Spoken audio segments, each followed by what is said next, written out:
This is the Troll Patrol, live with Justin FREAKIN.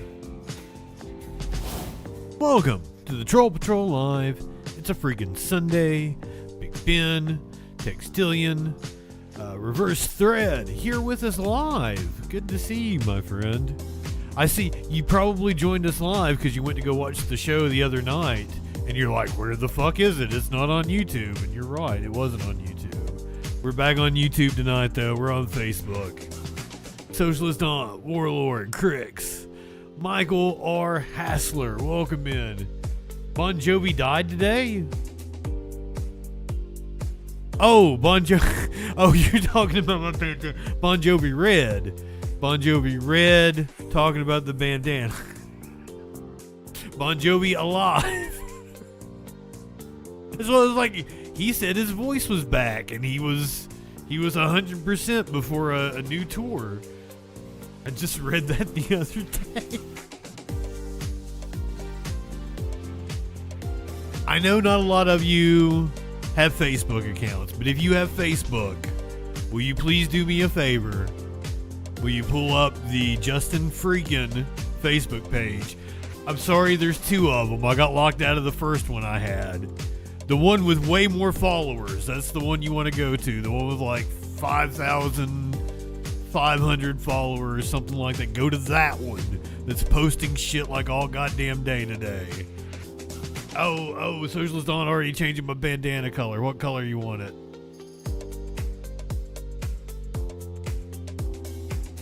Going with purple. I love it. I'm sorry, Thread. I know you have your routine, and here's the thing. I tried to edit the show and put it up as a podcast, but it was going to take like 3 hours to upload to YouTube. I'm like, it's going to be 6 o'clock in the morning. I can't stay up that late. I tried to get it up for you, but like, if I didn't broadcast it live, it has to upload, and then that takes forever. So I'm sorry. What it was we tried out something on Twitch. Was it Thursday night? Yeah. So we did, I'm only horizontal tonight on Twitch. I think there needs to be some kind of update for my software for me to do both. But we were trying out doing both, and it didn't get me any new viewers, so we're back to YouTube.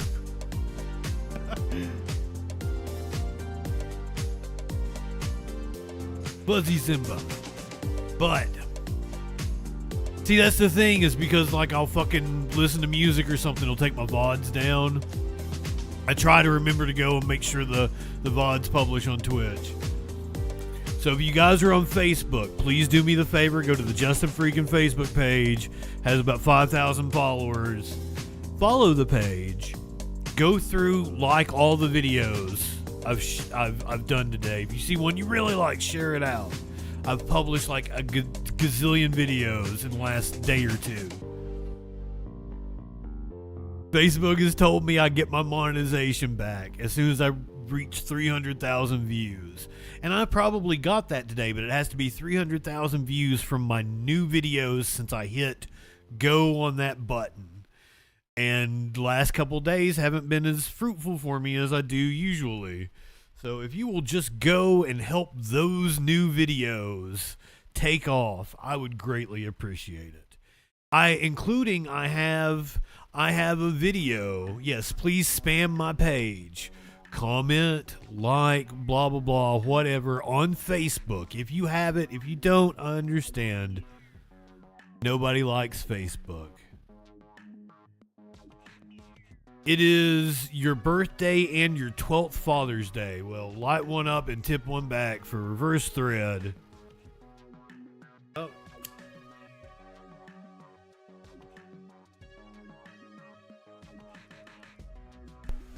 And a toast to you, my friend. I don't think I barely had any in that. Curious is running to get us some weed here in a little bit. Princess Kimberly. Fragwitz. Fragwitz, you could be referring to multiple different things. I don't know which exactly you're referring to. But okay. So, I'm going to show you a police chase tonight. I have the whole thing. We're probably going to just watch the news clip here and then we'll watch the whole thing on Twitch afterwards. But if you don't know what happened, cops got called for a homeless man, and somehow, some way, that homeless man ended up grabbing one of their cruisers and leading them on a wild chase. So I put that up earlier, so if you were following me on Facebook, you would have already seen that video. Edited it together, looked beautifully, because I had to go to 2 different news stations, took one video and another video, edited them together, made it look real good. So perhaps you want to go watch that video on Facebook right now and give me a like for it. It was indeed wild. Oh, I can't. If you like police chases and standoffs and getting caught in the rain, tonight's your show. You should really be into it. We had a Dunkin' Donuts standoff, a stolen ambulance pursuit, the homeless man stealing the cop car. We got 2 planes almost colliding on a runway. Oh, there was a deadly police chase in D.C. A guy on a scooter got I might have been a kid, because remember, I'm not a pre-watch Andy. I don't do these news stories before I do them with you guys. So it was a kid, somebody on a scooter or a moped got taken out during a police chase in D.C. A cashier has been accused of selling and then hiding the winning lottery ticket from a customer. Video of a Starbucks worker getting into a fight, a teen takeover in Washington, D.C. 2 planes almost collided on the runway. I got video of it. A Colorado trooper has been fired for falsifying records. And did an Arby's employee give a customer herpes because they spit in their food? All that and a lot freaking more tonight on the Troll Patrol Live. Good evening. Both of my YouTubes are in normal size. That's weird. Huh.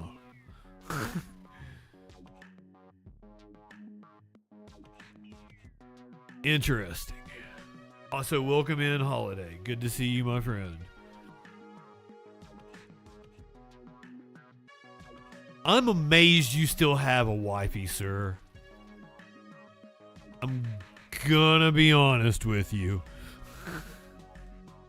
But that was also a really good line. I gotta give you props for wit on that one. So I don't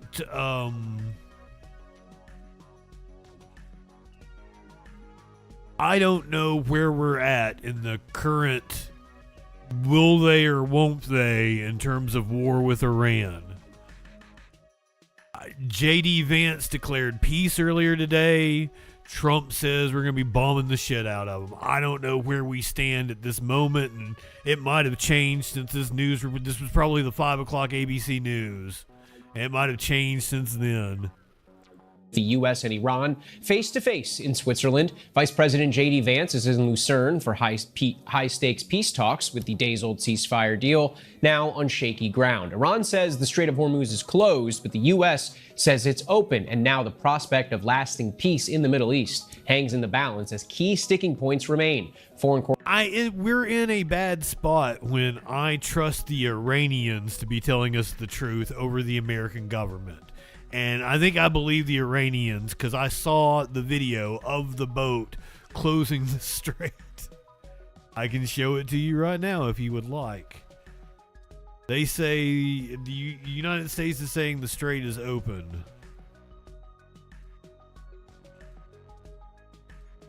This video says otherwise.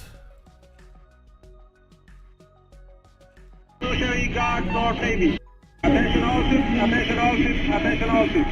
This is the North Navy, Iran's Islamic Revolutionary Guard North Navy. Due to the crimes of the Lebanon and the violation of the U.S. commitments regarding the ceasefire, The Strait of Hormuz is closed to all vessels again. It is emphasized that the Strait of Hormuz is closed. All vessels are ordered do not approach the strait. So that's the Iranians in the strait telling vessels that the strait is closed. What do you guys believe? Do you believe Trump or do you believe the Iranians? Correspondent Tom Sufi-Burridge joins me now from Lucerne, Switzerland. Tom, we're now hearing Iran's delegation left the site in protest. What more do we know? Yeah, Andrew, we don't have confirmation of that from the US side or from the mediators, Pakistan or the Qataris. But yes, from state media in Iran, two different sources saying that the Iranian delegation have pulled out of the talks. And this is, according to these state and media sources, a response to threats from President Trump earlier in the day. President Trump reportedly telling Fox News that if Iran closes the Strait of Hormuz, they won't have a country, using expletives and saying you won't even make it back to your expletive country. And we've also had a quote, Andrew, from Mohammed Ghalibaf. He is the That really sounds like he's threatening to kill the negotiators that J.D. Vance is with in Switzerland. Iranian official leading the Iranian delegation here in central Switzerland in the talks, and he is reported in Iranian state media as saying the US, better be careful with their statements. Our armed forces are ready to respond in a different way. So this is not a good mood music circulating around these very critical negotiations right now. It is a massive contrast to the language of Vice President J.D. Vance going into the talks. He's leading the US delegation here in central Switzerland at a luxury resort not far from here. Vice President Vance talking about the potential to transform the Middle East, for basically the US and Iran to turn a page and remake the relationship effectively between the two countries. But also from Vance, I think there was a sense of realism. He also acknowledged that, basically the issues more close at hand are the opening or reopening of the Strait of Hormuz if Iran is threatening ships and effectively shutting it down once again, and also trying to get a ceasefire in Lebanon, which is still elusive. We've just had figures from Lebanese government officials, and they're saying about 50 people have been killed in Lebanon in roughly the last 24 hours or so. And the Iranians continue to insist they want a ceasefire. They want Israel to stop attacking against the Iranian proxy Hezbollah in Lebanon if there is going to be the memorandum of understanding, which just days ago President Trump signed, if that is going to be basically honored for the Iranians and for these. What was that, Wednesday, Thursday? Negotiations on a comprehensive agreement between the US and Iran are actually going to take place. And of course, much of the focus of that theoretically would be Iran's nuclear program. So, Tom, where do things go from here? Well, it's a great question. I think nobody knows. I mean, I think, the uncertainty shrouding over the talks here in central Switzerland is pretty palpable. And, Vice President Vance was talking about 2 days of talks. I think, right now, if these reports from two different Iranian state news sources are correct, saying that the Iranian delegation has pulled out of day one of the talks, that doesn't bode well for day two. So I think we'll just have to wait and see. I think the caveat here is that things are moving very, very quickly in this story. I mean, throughout the war, for weeks really, things change by the minute. So we'll just have to wait and see whether this is confirmed. And then if the Iranians pull out, what will be the US response? And we'll have to go from there. And still questions about the status of the Strait of Hormuz. Tom Sufi-Burridge, thank you. One of the main sticking points. Yeah, I don't even know if that's the latest information. In Lebanon. Foreign correspondent Britt Clennett is in Jerusalem with more on that. Hi, Britt. Andrew, it is relatively quiet today in southern Lebanon, but earlier on you could argue that ceasefire in southern Lebanon barely began. The fighting was ongoing between Israel and Iran-backed Hezbollah. At least 28 people killed since the ceasefire was announced on Friday. Israel says it targeted Hezbollah positions in response to incoming fire, and Hezbollah accusing Israel of striking first. Both sides showing very little restraint, threatening to upend those peace talks in Switzerland. Iran's foreign ministry, we heard from them saying that the US is not fulfilling its commitments in the memorandum to pressure Israel to stop its attacks on Lebanon. All eyes on President Trump to see if he can push Israel to comply. The focus very much on Lebanon as a pressure test of whether this whole deal could collapse entirely. Andrew? Britt Clennett, thank you.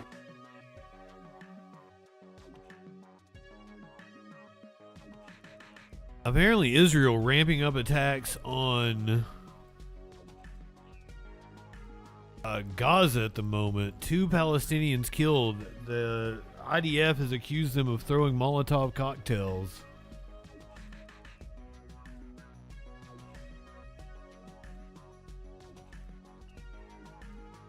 Looks like 9 have died in the past 24 hours.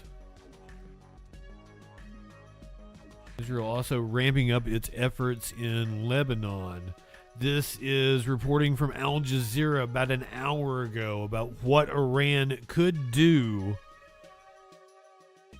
after the closure of the Strait of Hormuz.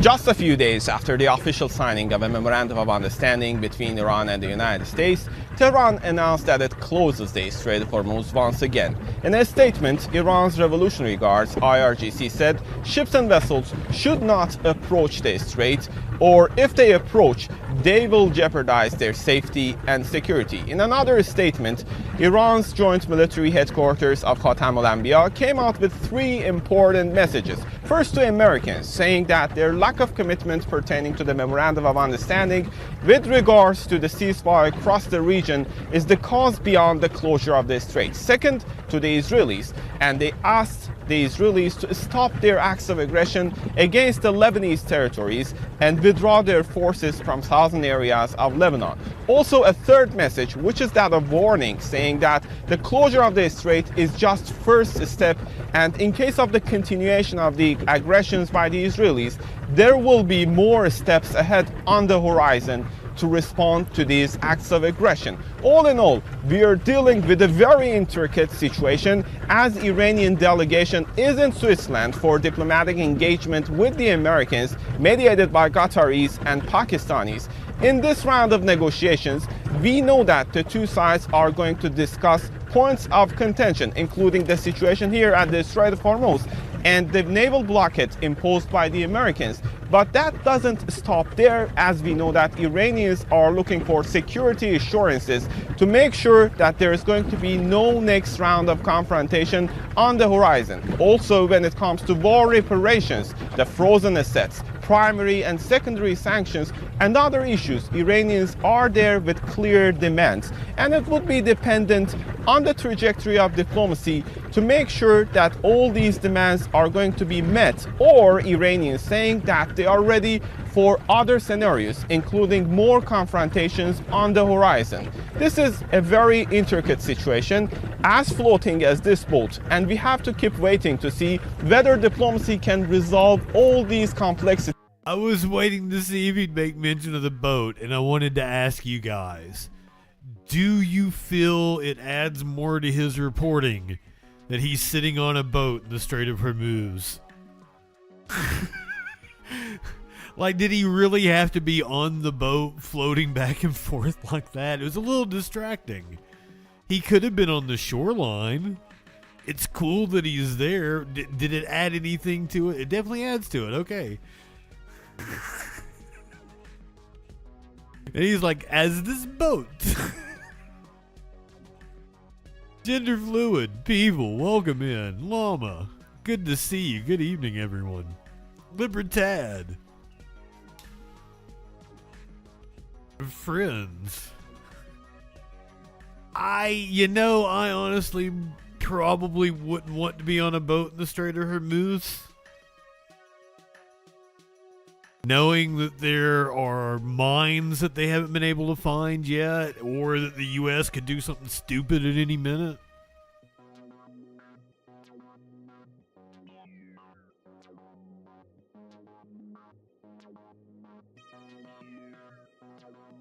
So, Drake, welcome in. It would have been hilarious if he said, I'm on a boat. But he also might not get the reference, I don't know that they have the Lonely Island Boys in Oman or Qatar or wherever the hell he's from.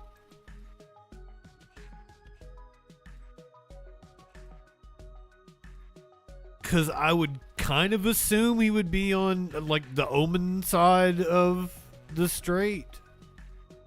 but that's also basically just a U.S. military base, and he's Al Jazeera, so perhaps he's on the Iranian side, or who knows. Tomorrow, the people of the UK are probably getting a new prime minister. This is going to be like their 15th prime minister in the last 7 years. So, a lot of fun going on with the Brits. They say a silent enemy is the deadliest. After a weekend of going to ground, former Manchester Mayor Andy Burnham returns to Westminster tomorrow morning. Fresh off a thumping by-election win, his plan to extract the Prime Minister and take over the heavy machinery of government within touching distance. He got a by-election win during Pride Month. I can't wait to have your cock in my mouth. I'm going to give you the blowjob of your life, then I want you inside of me. In his plan to extract the Prime Minister and take over the heavy machinery of government within touching distance. It's still very quiet in Downing Street. The Prime Minister hasn't got back from Chequers, where he's been mulling over his next move. Will he make a statement here tomorrow? Well, with so many in his party now thinking his resignation is a foregone conclusion, there's a bitter debate behind the scenes as to what should happen next. I've spoken to Labour MPs, some of whom have told me that they're concerned that Andy's relatively untested. He hasn't said what he's going to do. They don't know what he's going to do, but they're going to... So that was apparently going to be Keir Starmer's plan, was to say that Andy Burnham was untested and he was too unseasoned, I guess, too inexperienced to become prime minister, and apparently his entire cabinet revolted at him over that. Have to get in line behind him. Is a coronation dangerous, as one of them put it to me? He brings a vast amount of experience, but I'll tell you this, the ultimate test, of course, was Makerfield. He proved that he can unite the progressive parties. Greens and Lib Dems backed him in that by-election, and he brought back home many of those who drifted over to reform and have come back into the fold. So he's passed that test, and I think it's absolutely right we continue building this momentum of hope around Andy. You can't just come and take over. Wes Streeting ally Jess Phillips there, calling for a battle of ideas. A formal contest can only be triggered if the former Health Secretary has the backing of 81 MPs. Does he have the numbers? So Wes certainly has numbers, the critical mass of support, whatever you want to call it. He does have that, and he has it from, a breadth of the movement and the party. But I think the more critical question is how we conduct the next phase, moreover than simply numbers. It's got to be a good-mannered, comradely conversation. Potential off-ramps from a protracted leadership contest could include debates between the two in front of MPs, giving Burnham a grilling but ultimately the upper hand, with Streeting perhaps angling for a top cabinet position. It's been reported that as well as evicting the resident of number 10, Burnham would go for number 11 too, with Rachel Reeves ousted as Chancellor. The relationship between a Prime Minister and his Chancellor, or her Chancellor, but in this case it sounds like it's going to be his Chancellor, is a really important one. We know that there are 3 advisors that are in place. We know Richard Hughes from the OBR, Jim O'Neill, who actually worked with George Osborne before, and Aldi Haldane from the Bank of England. So those are pretty well-respected people, and I think that's going to provide the market with some comfort as well. In Sandwell, 80 miles south of Makerfield, Burnham didn't loom so large. You don't know who he is? No, definitely I don't know. Really? Andy Burnham? No. No. Don't have a clue, mate. I don't have a clue. Oh, I'd never heard of him. Do you think he should take over from Keir Starmer? No, because Keir Starmer, to be fair, what I do love about Keir Starmer was he did actually get a massive vote to come in. I definitely think it's a good thing. I think it needs change, and I think if anybody can do the change that's needed, I think it could be him. One person who's been keeping on top of the moving and shaking, a Donald Trump once tamed out of tariff war by British pageantry. Keir Starmer will resign, he posted online, adding he failed on immigration and energy, but that he wished him well. Missives from across the Atlantic are Classic just one Trump. of the curveballs prospective successors will have to contend with. Perhaps one part of the job Starmer wouldn't miss. Well, earlier I spoke to the Business Secretary, Peter Kyle, about Keir Starmer's political future. I started by smack him asking down whether and, the and Prime put Minister him would down and continue then fighting mush him for his well. position, as he had vowed only on Friday. Well, as you've seen this weekend, the Prime Minister is busy at work dealing with lots of the very challenging things happening in our country. He's also making time to think about the world as it is today. And he will make decisions on the back of that I will leave for him to explain. The Prime Minister on Friday was very clear when he said if there is a contest, he would fight it. He's not going to go quietly into the night. Is that still the message you're getting from him or his people at Number 10 today? The Prime Minister is hard at work today, and he is reflecting. You're not on answering all my of the, question. Well, no, I am answering your question. I'm just answering it in my way. The Prime Minister is reflecting, as well as executing the job as Prime Minister on a busy weekend, and he will make decisions that about the way forward. The original interview this morning was with another cabinet minister. That person pulled out. It makes me think that, and it's wonderful to speak to you, but it makes me think Been that a lot of pulling this out Prime tonight on Minister the is show. running out of loyal cabinet ministers. Is that what's going on? It is really important for me to say that through these moments of turbulence, we are governing with authority. The Prime Minister last week exercised that authority to deliver a deal with Prime Minister Modi. A Prime Minister doesn't have authority and isn't throwing himself into the job with real enthusiasm and dedication, doesn't get to do these sorts of things. He was hardly not going to speak to Mr. Modi, in the context of the G7 summit. But authority is seeping from this Prime Minister every minute of the day, isn't it? Meeting with a fellow Prime Minister is one thing. Delivering on the back of that meeting with somebody who we all know is a tough negotiator, Prime Minister Modi, is something else. So he got this deal over the line. That by the next month will be benefiting our economy by the billions and benefiting businesses right up and down the country, large and small. But we need to learn the lessons of the Tories in government, where they turned political instability in their party into chaos for the country. Yeah. We are acting in a way that will maintain authority and carry on, allow us to deliver through what may or may not unfold in the days and months and weeks ahead. Forgive me, Peter Kyle, for saying that you seem to be occupying a parallel universe to everyone else. There is a leadership crisis. The Prime Minister is in Chequers this weekend reflecting on his own position, as you yourself have said. I mean, frankly, no one that I've spoken to thinks that he will still be Prime Minister by the time the Parliament goes into summer recess or the party conference. Well, I'm not standing in front of you denying. I'm amazed he's made it this long. That we are facing. I'm not denying that. We need to have a functioning government that is delivering for people if whatever unfolds in the days ahead. Now, can you name a decision that the Prime Minister's been unable to make in the last week? I don't think anyone can, because he has made multiple decisions, delivered negotiations on behalf of the country, and yes, every single department is delivering policy. You're sounding like one of the violinists on the Titanic as it's going down. The fact that there's a leadership contest brewing somewhere on the horizon, not even 2 years into this government, is an extraordinary fact, is it not? It is. And but you can't avoid it. And nothing I have said denies the fact that we are in a period of political challenge. Nothing I've said. What I'm saying is that I am a Secretary of State who serves a Prime Minister and country. You're still loyal to this Prime Minister? I am loyal to any Labour Prime Minister. That's interesting. I am loyal to any Labour Prime Minister who puts the need for wealth creation right up there with the importance of distributing wealth in a way that empowers people. And would you be loyal to Prime Minister Andy Burnham? I would be loyal to any Labour Prime Minister who puts the importance of wealth creation right up there alongside distribution of wealth to make sure we empower people. It's also a fact that the last five Prime Ministers of this country have been the least popular since the beginning of polling. What makes anyone think, and you for that matter, that whoever succeeds Keir Starmer would be less unpopular? Well, Labour's there is no red, certainty aren't about they? that. There is no certainty blue. or inevitability about popularity, unpopularity, success, failure, winning, losing in politics. It is about how we deliver, but also how we lead. Peter Kyle, thank you very much. Thanks.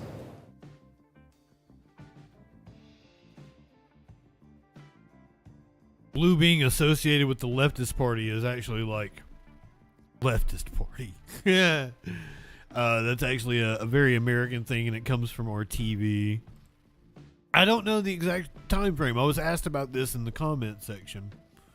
I don't think the person commenting was from America, and they were genuinely asking me about our political system. And I believe The red-blue thing was established by like the big three networks. They wanted like a universal thing for like election maps. And I believe it was established between the 88 and 94 elections, somewhere in that time period, but I could be a little bit off.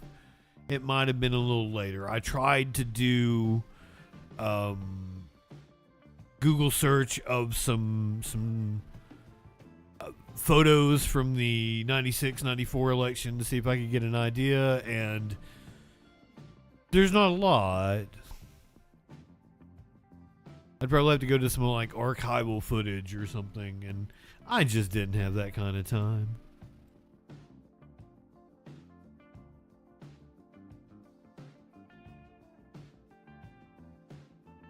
Should I have broadcast the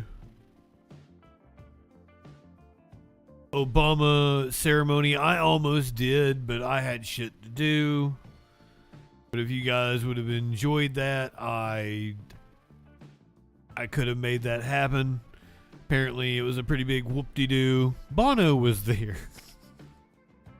That caught our eye this week. And I want to talk about the Obama Presidential Center opening. I covered it for several days, and I will just say that I was really, truly stunned by the campus. I hadn't really covered a lot of the initial construction of the campus. And so to see the 19-acre campus in person for the first time and get to explore it a little bit was just really cool. And I did feel sort of the unity of Chicago during the last few days. I think having the big party, well, yeah, these people were so excited. They came up, wanted to take some selfies. I was like, sure, of course, no problem. But you just kind of felt people's excitement on the South Side to have this new cultural institution. Obviously, everybody there was celebrating and dancing on John Lewis Plaza. So a lot to explore and enjoy in the years ahead with this new campus. It is beautiful. And I mean, the fact that tickets are sold out through November. Oh, yes, yes. And I mean, it is the hottest ticket in town. It that sure people absolutely want to go. Yes, but I also love that most of the campus is free and open to the public, because I think the museum,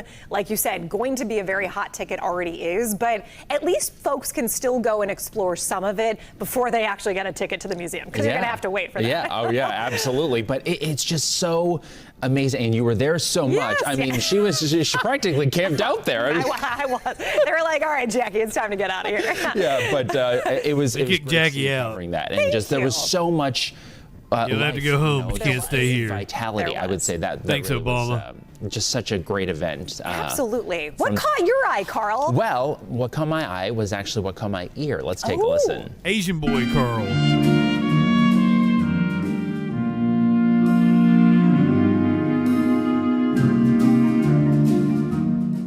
So I had the chance last weekend actually to go to the Chicago Symphony Orchestra, and so I am a musician. I play in orchestras, as a substitute violinist back home, and so Chicago has one of the best orchestras in the world. Yes. I mean, it is internationally acclaimed, internationally known, and so just having a chance to go see the program in right in downtown. I mean, it's just so amazing. So the resources that you have and the musicians that you have, they're some of the best. Like, I wouldn't even dare to play my instrument in front of these musicians because they're so good. They're so good. And Esteban on trumpet there, he's one of the best in the world. Like, his sound is so perfect, and so just can't get over it. Well, I love hearing you talk about it, and I feel like it's a reminder to everyone sitting at home right now and to us to go enjoy what Chicago has to offer, because so many times it's not that we forget, but it's like we don't tap into the resources that are available, the cultural. The Carl thing, like,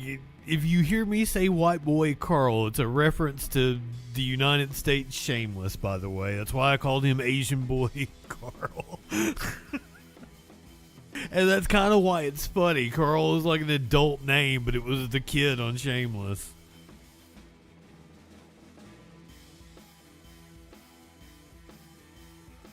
Like, when he gets sent to prison, they start calling him White Boy Carl. And it's just the funniest thing to me. Or juvie, or whatever it was. Prison.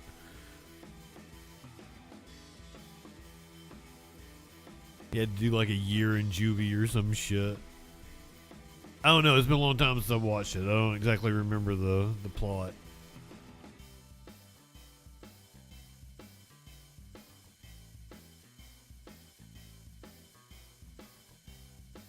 I don't get a lot of time to watch TV shows because I'm a wrestling fan.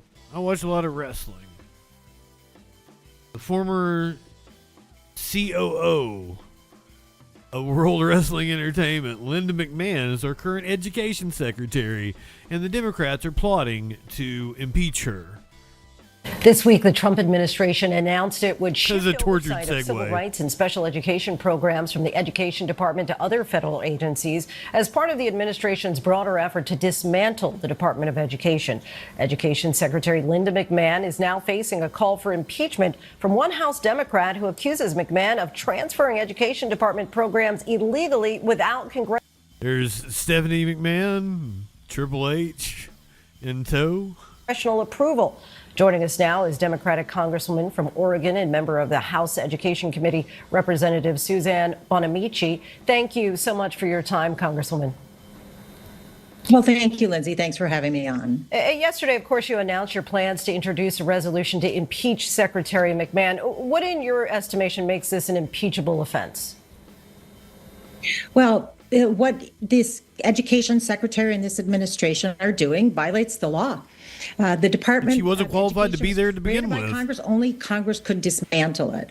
And I tell you, Lindsay, I'm a policymaker, but I'm also a mom, and I've been a public education advocate for decades. And I just couldn't stand by any longer and watch this administration decimate public education. And that's exactly what this will do. In a Fox News op-ed published on Tuesday, Secretary McMahon wrote that, quote, "Our goal in this partnership is to break down the bureaucratic barriers and strengthening the coordination of resources." What's your response to administration officials who say that this decision will remove red tape and make it easier for families to access these programs? No, absolutely disagree with that 100%. And so do many of the advocates for children with disabilities in particular, because what is happening, first of all, these are education programs, the Individuals with Disabilities Education Act. It's an education law. It belongs at the Department of Education. The Office of Civil Rights has long been at the Department of Education because these are cases dealing with discrimination in public education. The expertise is there. And what we have seen with the programs this administration has already sent to other agencies is that it doesn't make it more efficient. It makes it less efficient and creates more bureaucracy. Because now, for example, what are parents going to do? Are they supposed to go to the Department of Health and Human Services or to whatever's left of the Department of Education? So it's not going to make things better. And that's why many organizations, especially those that deal with students with disabilities, there's been an outcry. And especially since I have mentioned that I will be introducing this impeachment resolution, I've heard from many different organizations. The Education Law Center, for example, agrees this is illegal. It is Congress that created these departments. Congress put them at the Department of Education. They can't do this without Congress. Since Republicans currently have the majority in Congress, though, wouldn't this resolution essentially be dead on arrival? Well, I hope not. And I'll tell you why. Because public schools serve about 90% of the students in this country. And overall, people are really appreciative of public education. They want to see it work. And the more we see dismantle the Department of Education, the more people are concerned about what that means for their communities. So I hope it's not dead on arrival. And if my Republican colleagues are listening to their constituents like I'm listening to mine, extremely concerned about the chaos this is going to cause and the harm it's going to cause for students. If the IDEA, the Individuals with Disabilities Education Act, is moved out, and the Office of Civil Rights, to put that in Trump's Justice Department, we're not going to see discrimination cases prosecuted. Congresswoman Bonamici, we thank you so much for your time. You know, like, as a huge wrestling fan and a political junkie, it saddens me very much the WWE-ification of our body politic in this country. The fact that Kane is the what is it? It's the county commissioner, county mayor the mayor of Knox County, and Linda McMahon is the education secretary, and the president is a WWE Hall of Famer.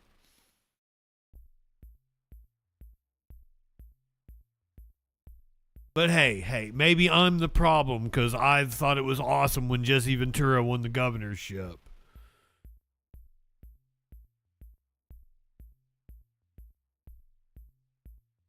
Sports Cards, welcome in, my friend.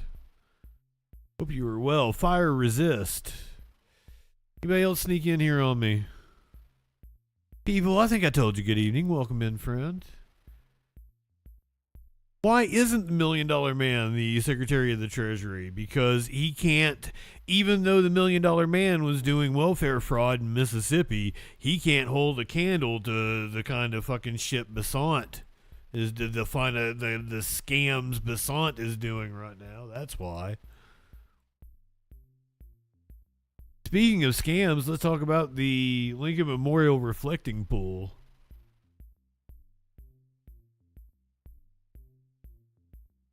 Multiple arrests supposedly made, including an Olympian. President Donald Trump announcing overnight that cops made multiple arrests at the Lincoln Memorial Reflecting Pool. The arrests happening amid Trump claiming vandalism is to blame for the pool's damage and the peeling paint there. One of the men arrested is reportedly a former Olympian. News Nation's Corey Smith joins us now live. If you weren't with us last week, we found out that they built this motherfucker before they understood the, concrete on swampland, and the land has shifted, and basically the bottom of the pool is completely fucked. The entire thing has to be pulled out. There needs to be like an entire filtration system put in it, and it's like a hundreds of millions of dollars to do that. And that's why it hasn't been done in the last 20 years. And Trump came in and just tried to, scam over it, I guess. What would you call that? Tried to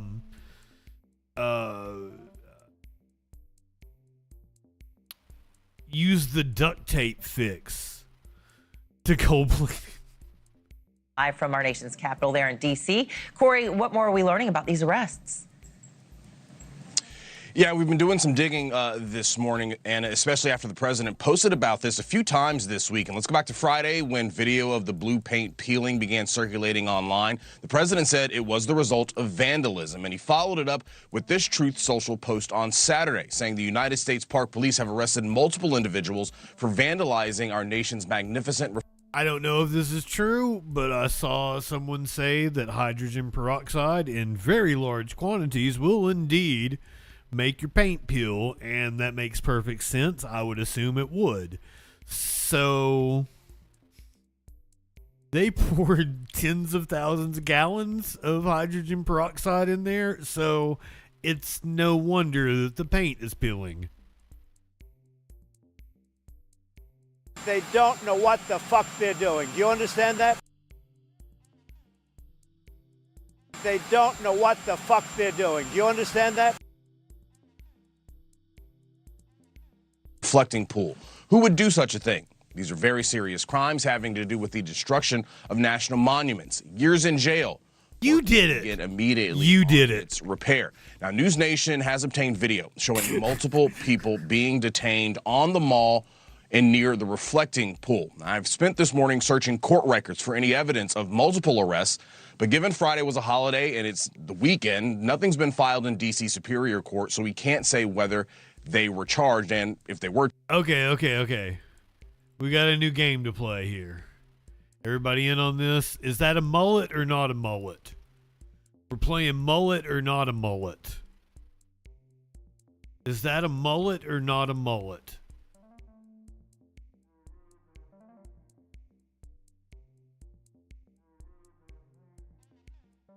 Do do do do do do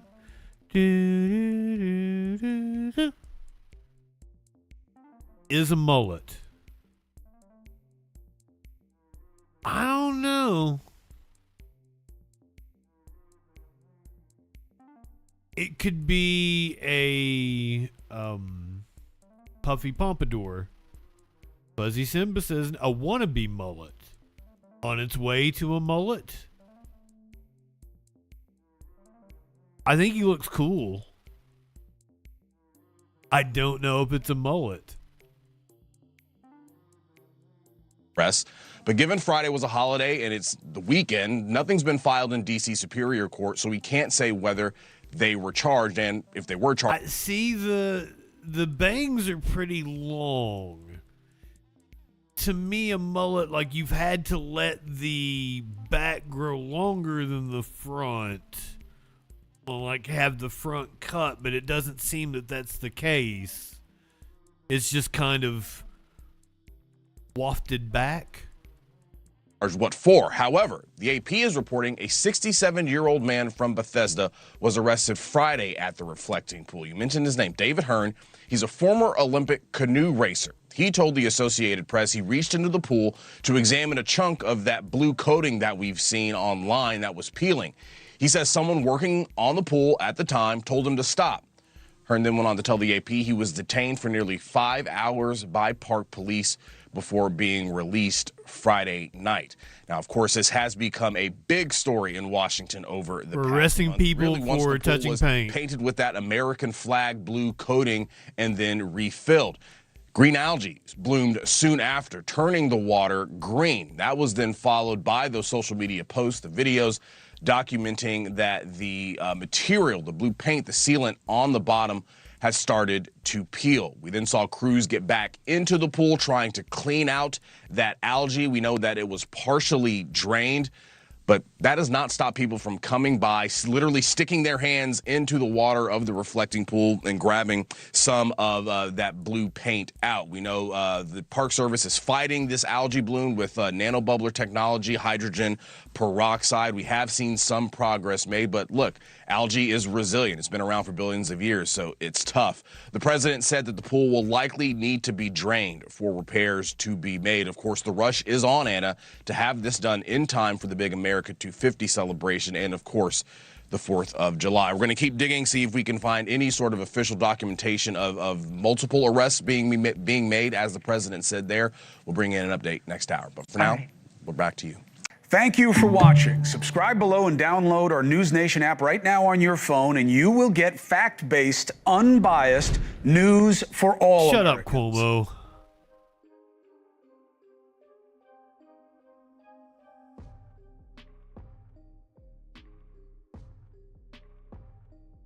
Yeah, I didn't even think about the fact that they're wanting to get all this shit done before the 4th. Which, okay, I thought the normal thing that we do with the PBS, with Carlton and Sheila E. and like the Beach Boys and the Temptations, that's usually shit what we watch. It's a Capitol 4th celebration. We do it every year. I've come to really enjoy it. It's one of my favorite things that we do throughout the year. I assume that's still going to happen. I thought it was being replaced with the UFC thing, but that was a couple weeks ago. So I assume we still get Carlton and Sheila E. and the Temptations and shit like that. Yay. And the Marine Band and like that. It's a fun time. We get fireworks. Several of you have been here with me throughout the years. Fun time. This year was the first year I did the congressional baseball game, and I had a blast doing that. We're probably going to adopt that and do it every year now. I didn't think I would enjoy the congressional baseball game, but I did. Speaking of baseball games, there's a whole uproar over several baseball teams doing Pride Month like merchandise. Oh, the Marine Corps band goes so fucking hard. They're so good. And like that's why the entrances at UFC were so fucking awesome. If you don't know what I'm talking about, if you perhaps did not watch the UFC, I made clips of it.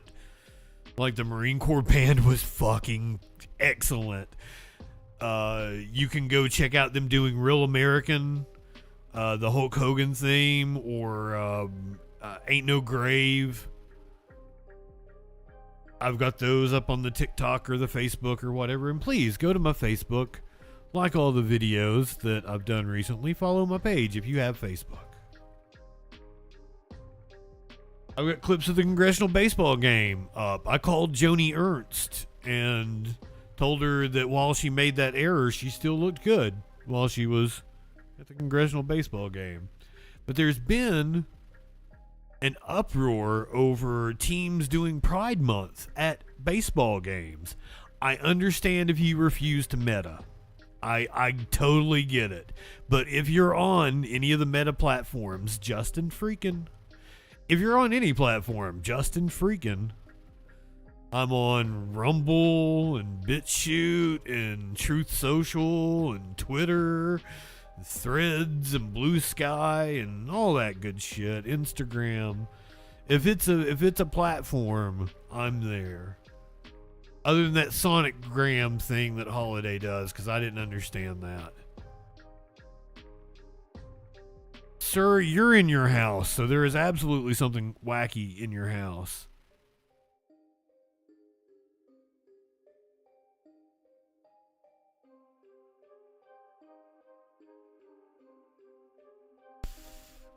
What's wacky in your house? Please tell me. I tried to go into the... Oh, I owe a purple bandana. I'm so sorry. I got sidetracked. Socialist Aunt told me to change my bandana, 48 minutes ago.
My chair apparently flipped Warlord out the other day because I turned on the light and he saw how bad the cats have fucked it up.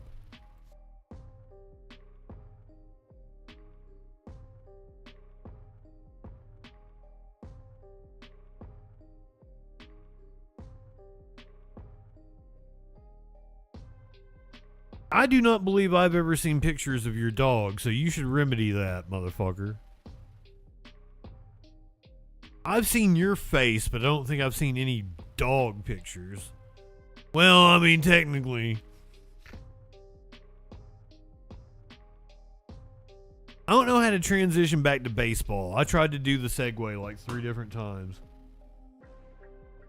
Sporty ball teams are having a issue with some players rebelling against their Pride Month festivities. One team even had to forfeit. Tonight, the York Revolution returned to the baseball diamond, but will the forfeiture of last night's game have an impact moving forward?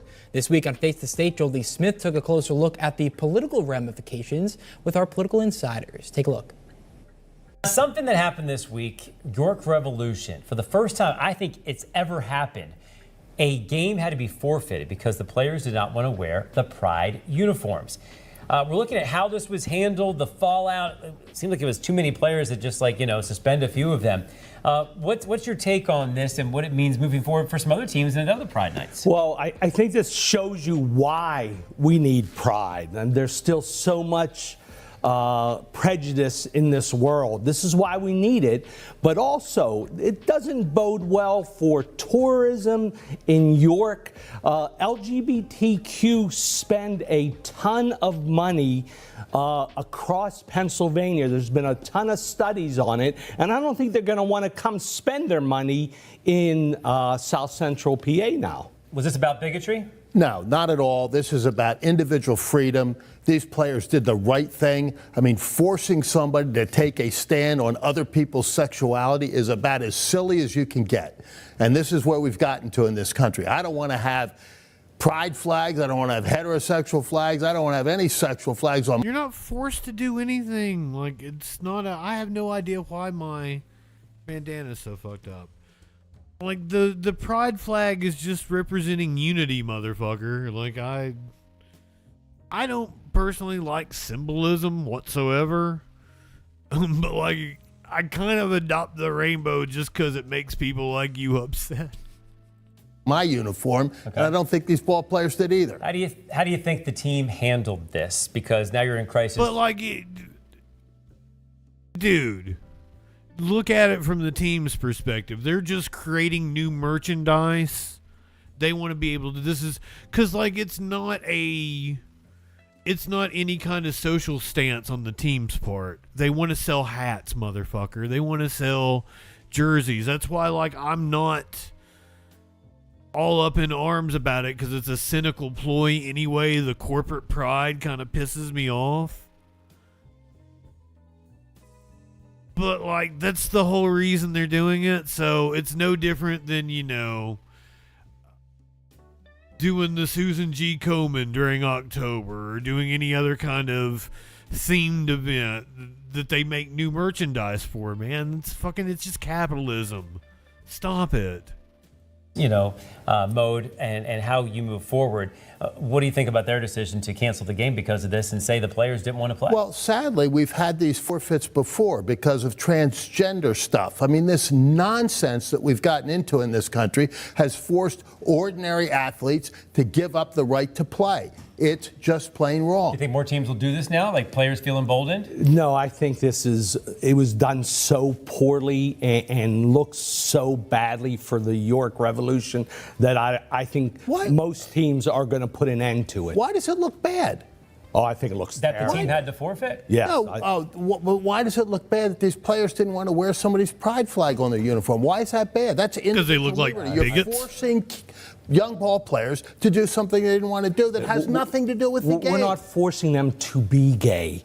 We're not forcing them to pay a pride to wear flag that they don't want to wear. We're forcing. It's not the gay community, it's the team. They're like, hey, we're gonna wear these uniforms because we'll make some money. Like, again, you're just going against capitalism. Your boss is telling you to do something because they have a financial incentive for it, and you're getting upset. It's not the gay community forcing some sort of agenda on you. We're not forcing them to do anything except be supportive of the community that they play in. By doing what? By wearing a shirt. Yeah, exactly. That's the whole point. You were forced by wearing the official team uniform. They signed a contract saying, I will wear the uniform given to me that day. So they technically could be fired. So if they got handed a uniform with a Nazi swastika on the front of it, they'd be forced to wear that? You cannot compare. Well, the team should have its own consequences. You cannot compare the Nazis to gay people. It's very offensive. We're not doing that. You cannot do that. But I'm saying, like, if they sign the contract, it's somewhat on the players. Then they took the stand and it worked out for them. But they could be forced out because they signed the contract saying, I'll wear whatever uniform is given. I'll bet you this, too. I bet you the fan base supports the players. That's going to be the interesting thing. Yeah, we'll see. We need to move forward as well. Join us on Sunday. I doubt it, you piece of shit. Of course he's gonna compare him to the Nazis. Gay people aren't Nazis. Jesus. But that doesn't mean that there are not bad people in the LGBTQ community. And we should not ignore stories about bad people. There are going to be bad people in any community. And just as I would do a story about any other person, I'm going to do the story about, I would assume is now a former Pride president arrested on child exploitation charges. Well, we're still waiting for a response from the school district and board in Cazenovia after the arrest of the board vice president, Travis Longo.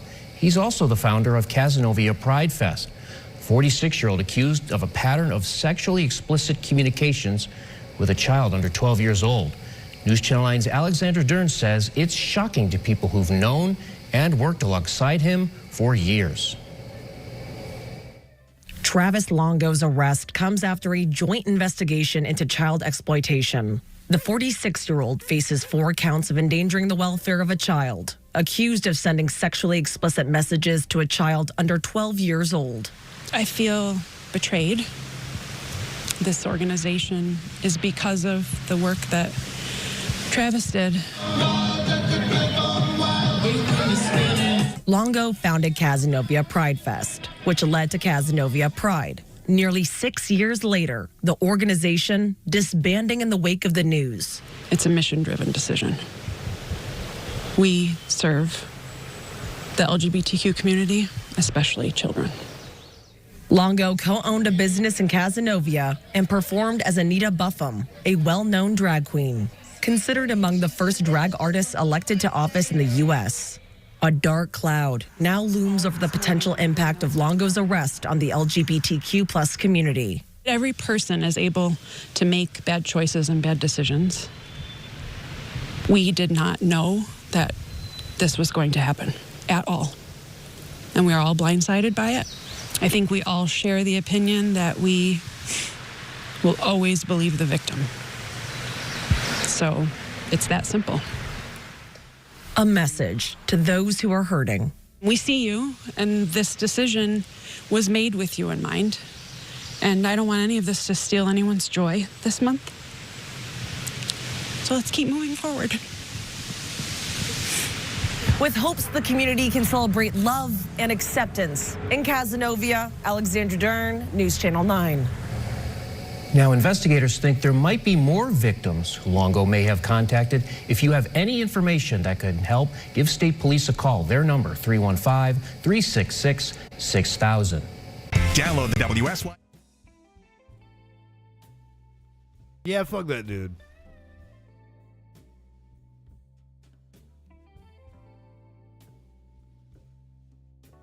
It's a blight on the community, but glad that he has been outed and hopefully will face justice.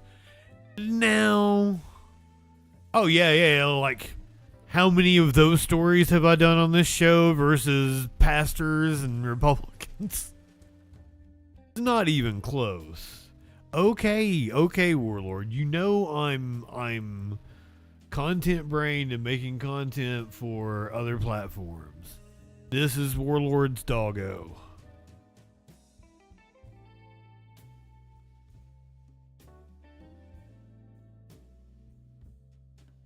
You gave me a blurry picture. It is awful cute. Look at him. Look at him sitting like he's people.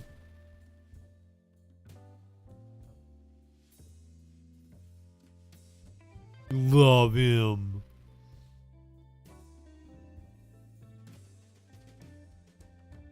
By the way, the story I did last week of the puppy that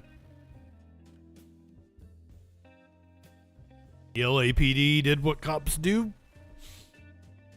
The neighbor has apologized profusely to the woman. The body cam video got released. I couldn't watch it myself. I made a video of it. It's up on all the socials. If you'd like to watch the body cam, I couldn't do it. I edited it together without watching it. But what I could put together from the video was that the cops, I cried when I did the story originally on stream. I cried when I edited it together for the short. I can't watch the body cam of it. From what I could tell, from what I could see editing it together, the cops are actually there and talking to her. Clearly nothing was amiss. It wasn't like the door opened and the dog just jumped right at them. They had a short conversation before the cutest fucking puppy ever ran out. And some dumb fuck cop. I swear, overwhelmingly the comments on the videos have been that the cops are just fucking evil. Why is my bandana fucking crooked? I can't tell. Can't get it right. But there have been a couple of people that have tried to defend it. I'm just like, you are evil if you think the cops should just go around shooting willy-nilly at things. And then I saw somebody share out a video of firefighters. They had a fire hose. Some stray dog comes over, starts tugging on the hose, and they're all laughing. They think it's the cutest thing in the world. Nobody ever wrote a song called Fuck the Fire Department.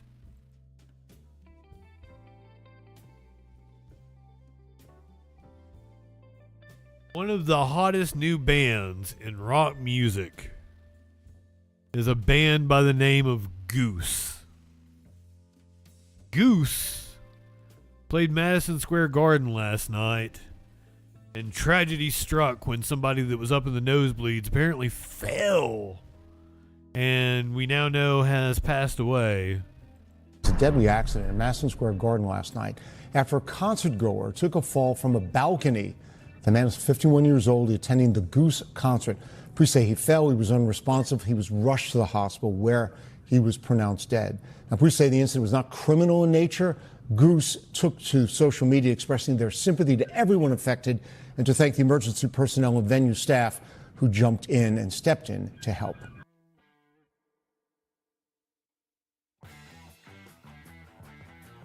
Flo, welcome in. Anybody else sneak in here on me that I missed? Speak now or forever hold your peace. Shelly, good evening, friend.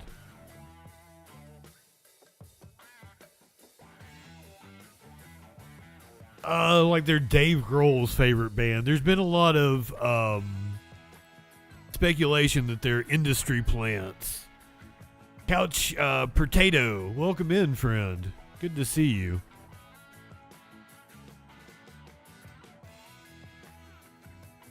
Your first time here, we find out what that news be doing.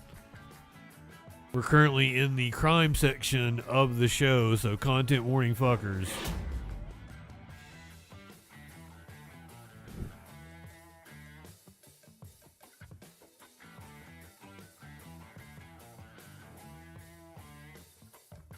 Well, I don't actually know that there's any crime connected to this. It is the death and destruction. Oh yeah, James is a friend. So welcome in. Good to have you. You get a titty slap. A titty slap! Give me those titties, Come on now.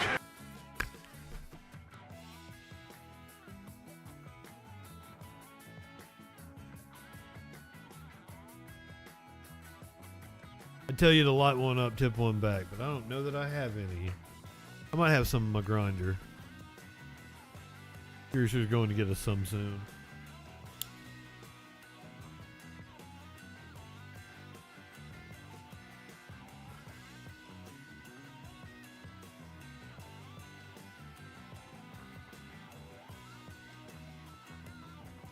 James is good people. I like James a lot. And we both come from TV, so. This is dash cam showing the moments before a big rig crash. Killed one person, injured 30 others.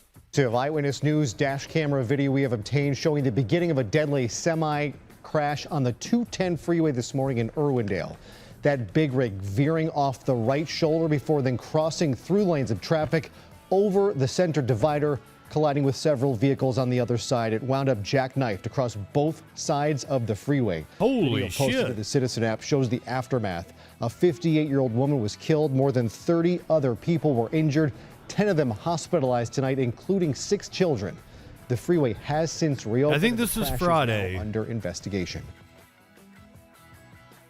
The news station posted, they posted it 13 hours ago, so it might have been yesterday.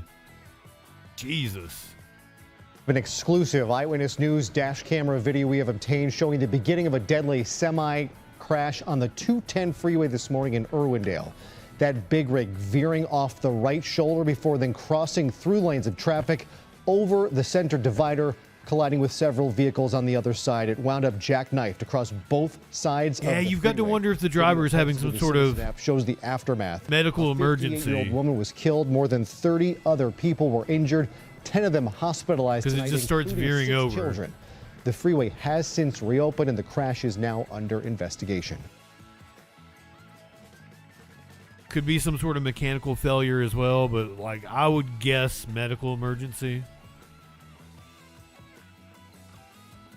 We go to Washington, D.C., where one person is dead after a police chase. That's not the only crash you're going to see tonight.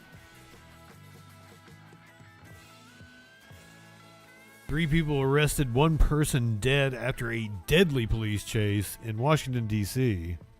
Breaking news in Northwest D.C. A moped rider was killed following a police chase that ended in a crash near the Taft Bridge. We now know several suspects are in custody tonight. Fox 5's Regina Rita is live at the scene now with what we know so far. Regina? Yeah, well, Sydney, we have those new details tonight showing exactly what happened here on Connecticut Avenue. Metropolitan Police confirming this was a deadly crash that shut down a portion of Connecticut Avenue, including Taft Bridge. Now, at this hour, you can still see here crime tape hung on this area. Patrol cars still here monitoring. And we also have seen investigators piecing together some of the evidence at this time. But let me show you a video. According to authorities, this started as a pursuit just before 6 p.m. Additional officers rushed to Connecticut Avenue and Calorama Road, where investigators say a car crashed into a moped, killing the rider. Police say that car kept going before slamming into a second car right in front of the Chinese embassy staff apartment complex. There were 3 people inside the vehicle that was hit. 2 of those passengers were taken to the hospital with non-life-threatening injuries. All 3 suspects inside the car that caused the crash were taken into custody while on scene. But take a listen to what witnesses told us. He's got a diaper on his lost head. Control. And I went, wow, there's a crash. Kid boats, and the other 3 are apprehended. So, sad. He was so matter-of-fact about it. Tonight, police continue to investigate what exactly led to this crash, and they are still trying to investigate what happened on scene. As soon as we hear more information, we'll be sure to share it with you, but that is the latest coming from Metropolitan Police. I'm not sure, but I believe rigs like that are equipped with some sort of mechanism. Like if you fall asleep, there's an alarm. Because they're all high-tech nowadays. And then also, like, he drifted over pretty... I was going to say casually. That's not the word I'm looking for. It's like a leisurely drift over, so he would have hit the rumble strips. I'm going to guess not falling asleep. Ooh, so I have this full police chase. I have the full helicopter police chase for after the stream. For Twitch only, after we say goodbye to YouTube and the podcast people, we will watch the full police chase. But you get the taste of it. You get the local news hit. I don't think I have to hit the content warning on this. This is just good, clean fun. A homeless man stole a cop car. Begin with new video into KCRA 3 tonight showing the moment a barefoot and shirtless suspect ran from police before he's accused of stealing a patrol car, leading law enforcement on a chase. Bro, he stole your car! He stole your car! He stole your car! Live Copter 3 followed that pursuit as the suspect drove all the way to Lodi before he was arrested. Thank you for joining us tonight at 10. I'm Andrea Flores. And I'm Curtis Ming. Cops were investigating a report that a homeless man vandalized a car in North Sacramento. And tonight we have video of the exact moment the suspect is seen stealing a Sacramento police patrol car before leading law enforcement on a 40-mile chase that ended on Highway 99 in Lodi. As the video starts, you can see the two officers approaching the shirtless suspect, identified as 28-year-old Isaac Pavel, who runs off. They say Pavel, right before this, threw a bucket at a woman's vehicle and then chased her with a large stick and struck a window. Pavel then runs toward a building, the officers walking behind him. At that point in the video, there's an edit. But sometime later, Pavel reappears, walking down the street. A second patrol car drives past, but does not stop. Pavel then runs up to a parked patrol vehicle, trying the door. It appears to be locked. Then, as the person shooting the video watches in disbelief, Pavel walks to a second patrol vehicle. Its window is rolled down, and he seems to unlock it, get in, and drive away. Police stole your car!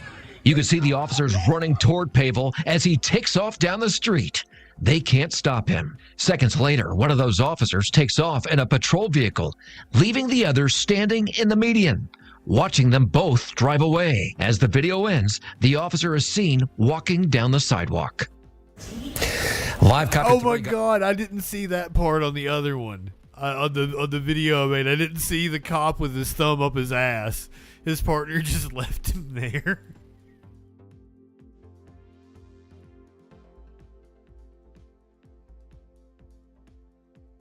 Oh my God, this is great. This is all-time classic. Then runs toward a building, the officers walking behind him.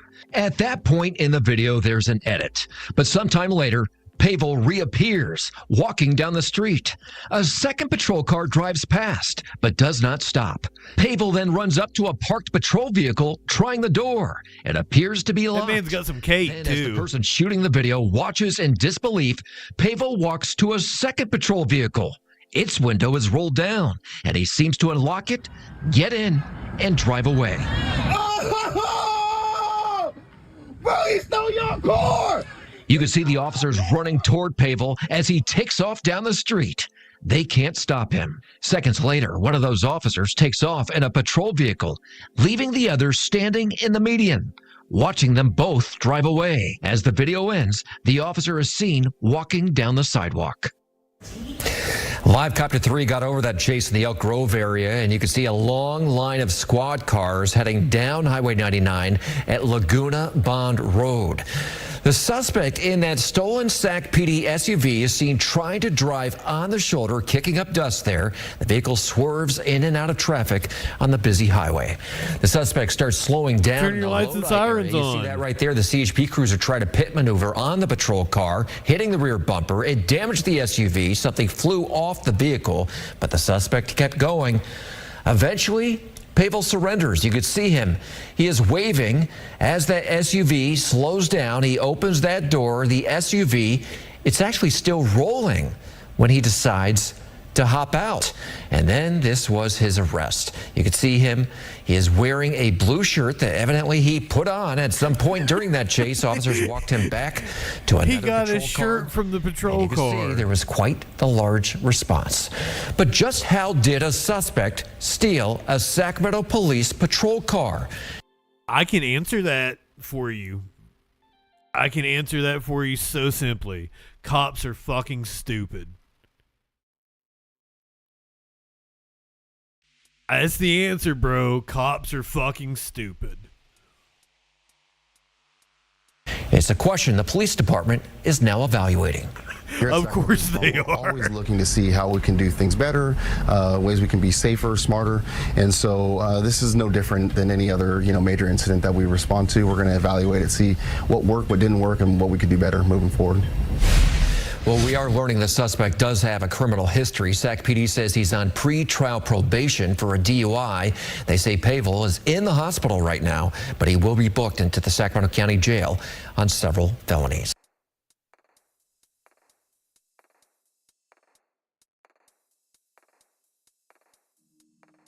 Not only are they fucking stupid, They don't know what the fuck they're doing. Do you understand that?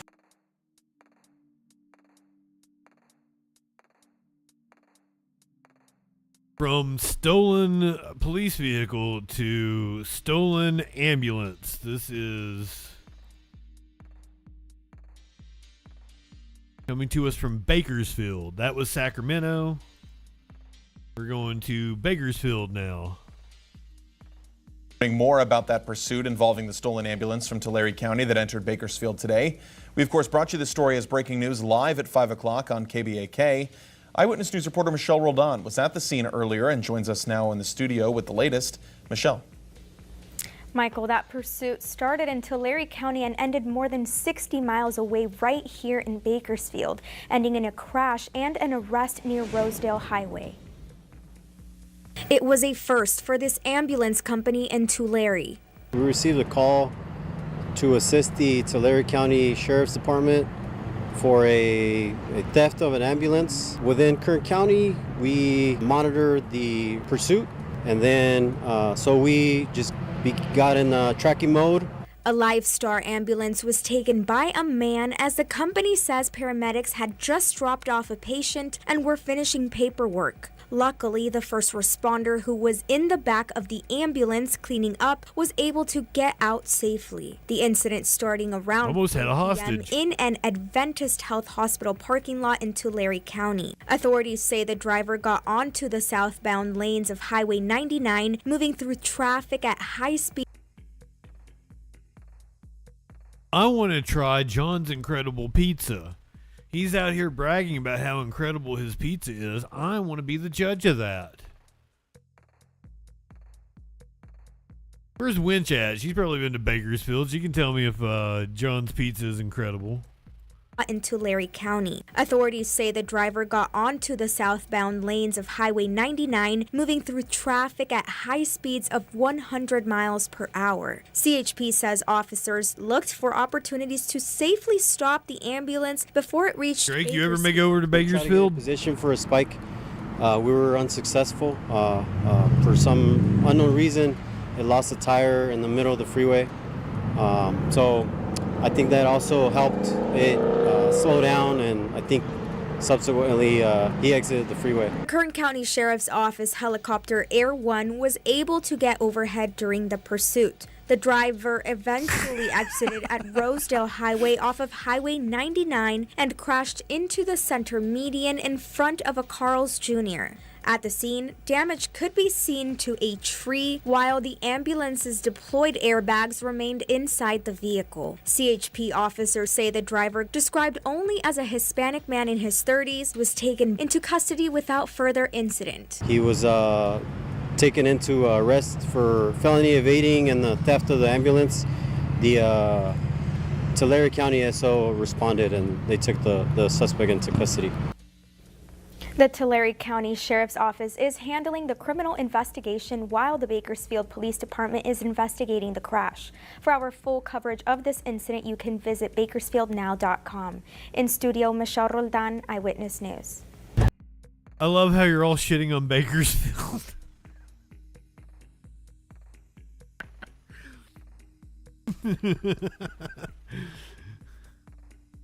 I've never been. I've only been to like San Diego and Los Angeles. Like the real parts of California.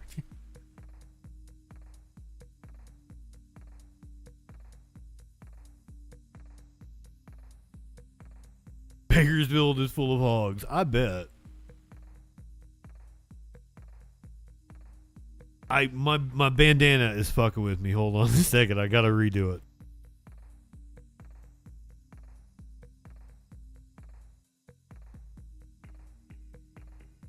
We gotta make it straight.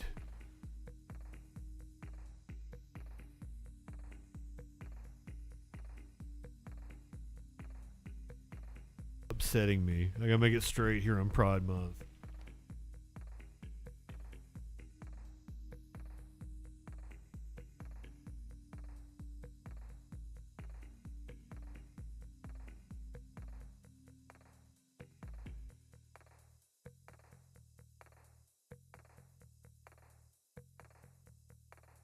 Oh my God.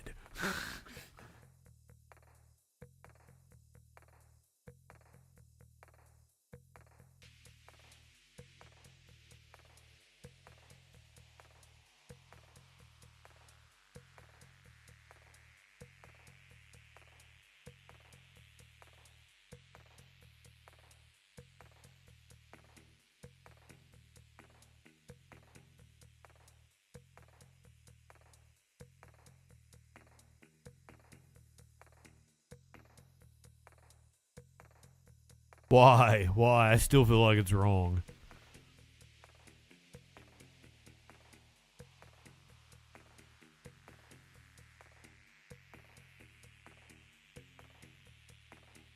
Close enough. Jeez.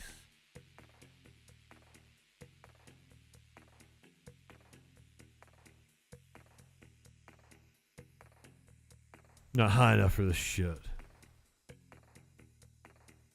I mean, it's a purple bandana. I was wearing a pink one. Was it not gay enough? I thought it was pink. It might have been red. But I thought it was pink when I put it on.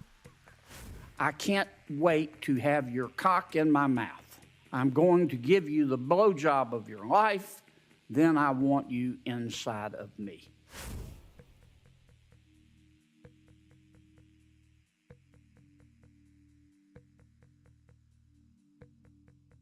I hit on this drag king, and like I commented on one of their videos, and I was like, "Oh, what do you charge for a private dance? You know, maybe a nice dinner." And they hit me back with like $100. I'm like, I'm a cop.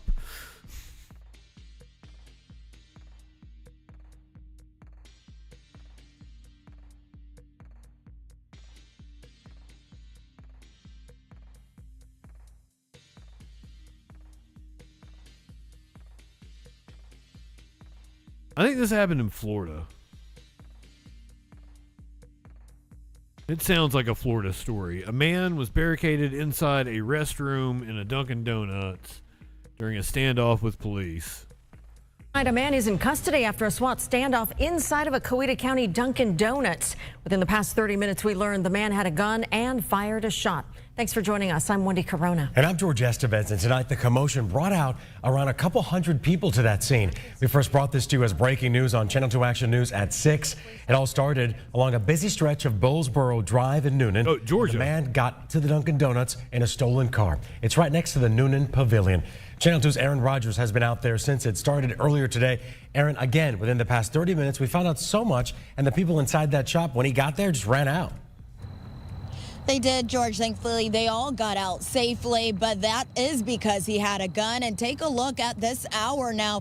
Crews are inside of the Dunkin' cleaning it up, and that's because Noonan police say that Artavius Watts, 39 years old, left quite a mess in there. So Noonan police say around... I mean, lucky for the cops that that's where the standoff took place, right? At the Dunkin' Donuts.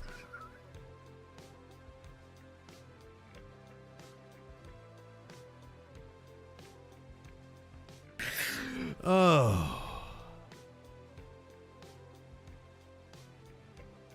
Fun fact, the reason why cops are associated with donut shops is because, like, donut shops in the Northeast are the first, like, 24-hour places, and cops would, like, go there and do paperwork, so you'd kind of, like, see a cop at a donut place overnight.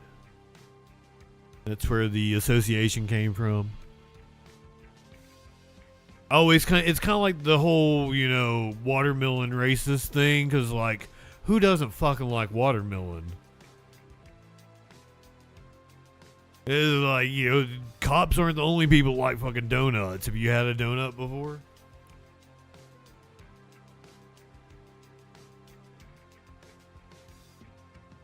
Oh, fuck you. Hey, parkours. Welcome in, friend. Krill, good evening. Sixtillion, I don't remember if I told you good evening earlier. Big Ben, my friends, good to see all of you. Crews are inside of the Dunkin' cleaning it up, and that's because Noonan police say that Artavius Watts, 39 years old, left quite a mess in there. So Noonan police say around 5 made a mess in the restroom. Watts went into the Dunkin'. He had that gun with him and ended up barricading himself into a bathroom. They say while he was in there, he damaged the restroom and hurt himself in the process. Cut himself. He had bruises.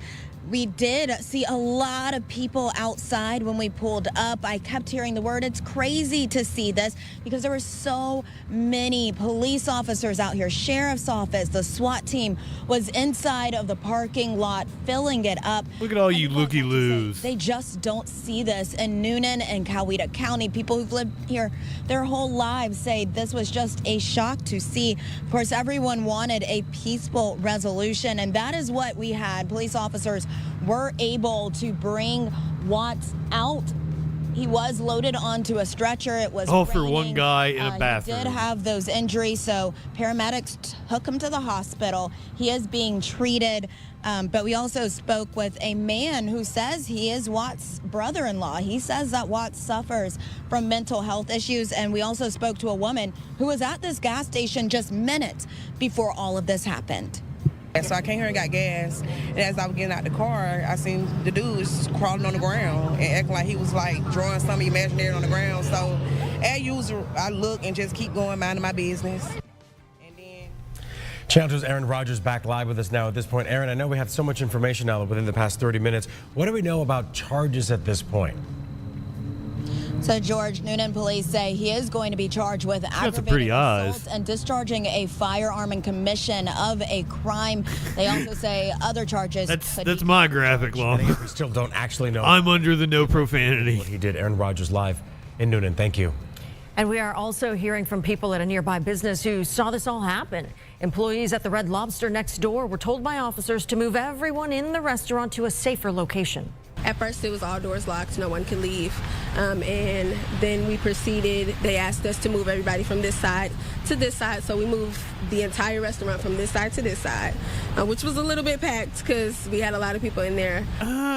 Everyone eventually did leave, but the restaurant closed early because of what was happening next door. Employees told Channel 2 Action News they know the Dunkin' Donuts workers and were happy to hear that everyone was okay. We're staying on top of this investigation and working to learn more details about the man in custody. We'll get you any new information that we learn overnight on Channel 2 Action News Saturday AM beginning at 5. Holiday, do you have your shit set up? I don't know if you got everything going, but if you want to share it, and I'll tell everybody what happened. Or if not, you let me know.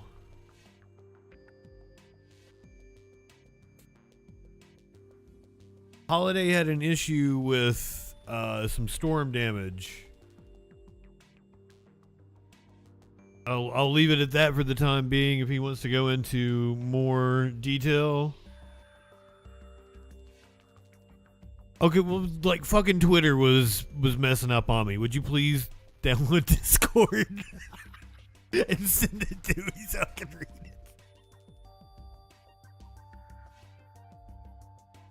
But I'll let everybody know what's going on.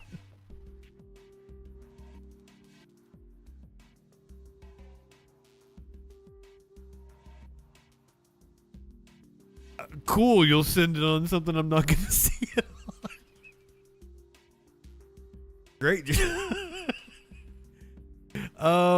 You're right. They shouldn't be doing that to me, but I don't think I have Twitter Blue anymore. I think it just expired. I tried out vertical streaming on Twitter for a month, guys. I did it like half off. I didn't pay Elon full price. I did like a trial thing, and I had a few followers. It was alright, but like, yeah. Yeah, it's been a month already. So I think I did lose my blue check mark.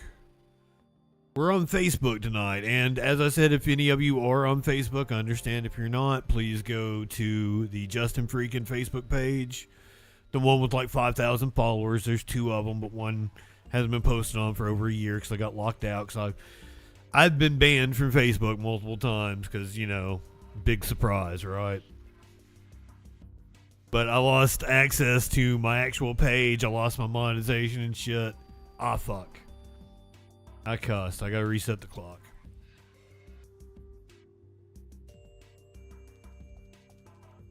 Well, see, I don't have an account. And apparently I didn't have Media Winch set up to be like a full moderator on my page. So I just lost that. It'll eventually delete it, and then I'll just have my main page.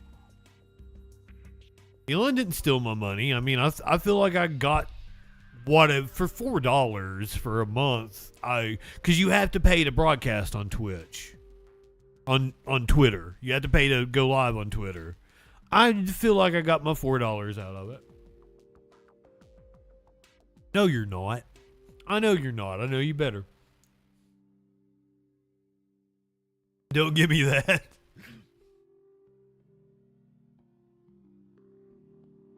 Don't pee on my leg and tell me it's raining. We're going to go to Colorado, where a Colorado state trooper has been fired. He has been accused of falsifying records. Surprise, surprise. A trooper shocked a driver with a taser 7 times in just over 30 seconds. 4 of those discharges came after that driver was already incapacitated. Well, listen.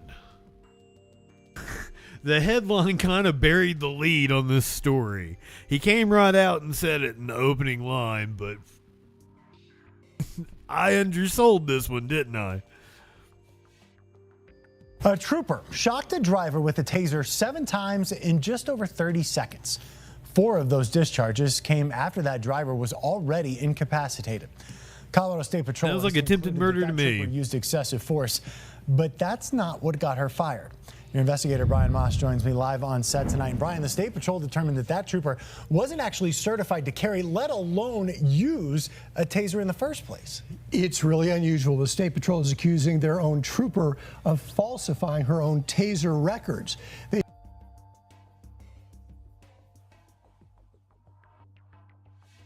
Like, I feel like a taser is department issue, right? How?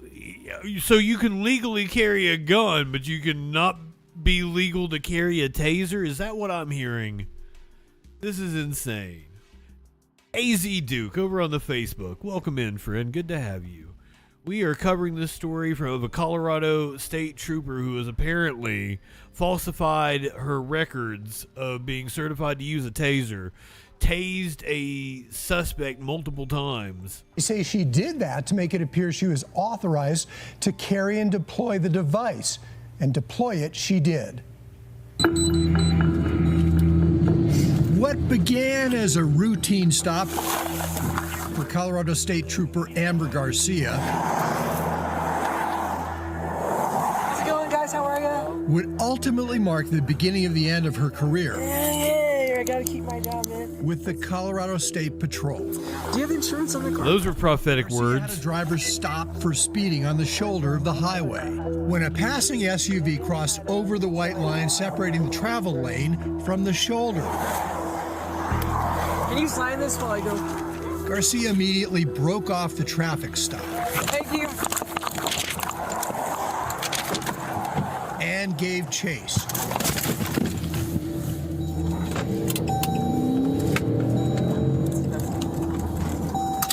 She quickly stopped the SUV. Behind the wheel, 34-year-old Travis Tomlinson, who immediately stepped out of his car. Henry 69. Stay in the car! Stay in the car now! Get on the ground then! This is my ground. I'm an American. Oh, 11. This is my Can you send me cover? Did you hear me? I got one at taser point. Did you hear me? Get on the ground. This is my... Get on the ground! Get on the ground now! Turn over! Turn over now! Turn over! Put your hands behind your back! I can! Get over! Get over now! State Patrol records show she activated her taser 7 times. And that Tomlinson was incapacitated and could not comply with her repeated commands. Put your hands behind your back! The agency's internal investigation later concluded. Let's go back and watch that again. This whole interaction here is crazy. Car now!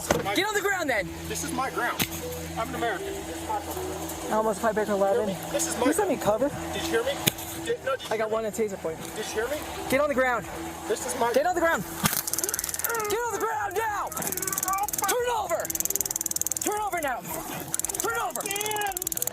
Put your hands behind your back. I can. Get over. Get over now. State Patrol records show she activated her taser 7 times, and that Tomlinson was incapacitated and could not comply with her repeated commands. Put your hands behind your back. The agency's internal investigation later concluded force used was excessive. Absolutely excessive. Turn over your belly. Do it now. Do it now or you're going to get it again. Put your hands behind your back. It was definitely excessive force after the first pull, and then for your cry out to say I can't or help or stop or anything, and to get tased again. And while you're paralyzed due to that tasing, you're paralyzed, she's telling you, roll over, get out, get out, get down, get out from under your truck, do this, do that. You can't do anything. I thought I was gonna die. Tomlinson has a lengthy arrest record. He's now suing the former trooper. His attorney is Sarah Shelke. There was absolutely no reason for that use of force, and the fact that she did it over and over and over again makes it torture. There's no set number of taser activations considered safe, but the risk of injury increases with each additional activation. Officers are generally trained to reassess after each taser cycle to determine whether their objective has been achieved. In this case, the state. So we're assuming he's like some, rich kid punk, right? Because he's driving what is that? It's a Lincoln SUV. Like, that's a nice SUV, right? So some kind of privilege. She did it over and over and over again, makes it torture. There's no set number of taser activations considered safe, but the risk of injury increases with each additional activation. Officers are generally trained to reassess after each taser cycle to determine whether their objective has been achieved. In this case, okay, you say he seems like a butthole. I got the no profanity of you tried to get me, but don't we appreciate when people kick authority in the balls? He's kicking authority in the balls.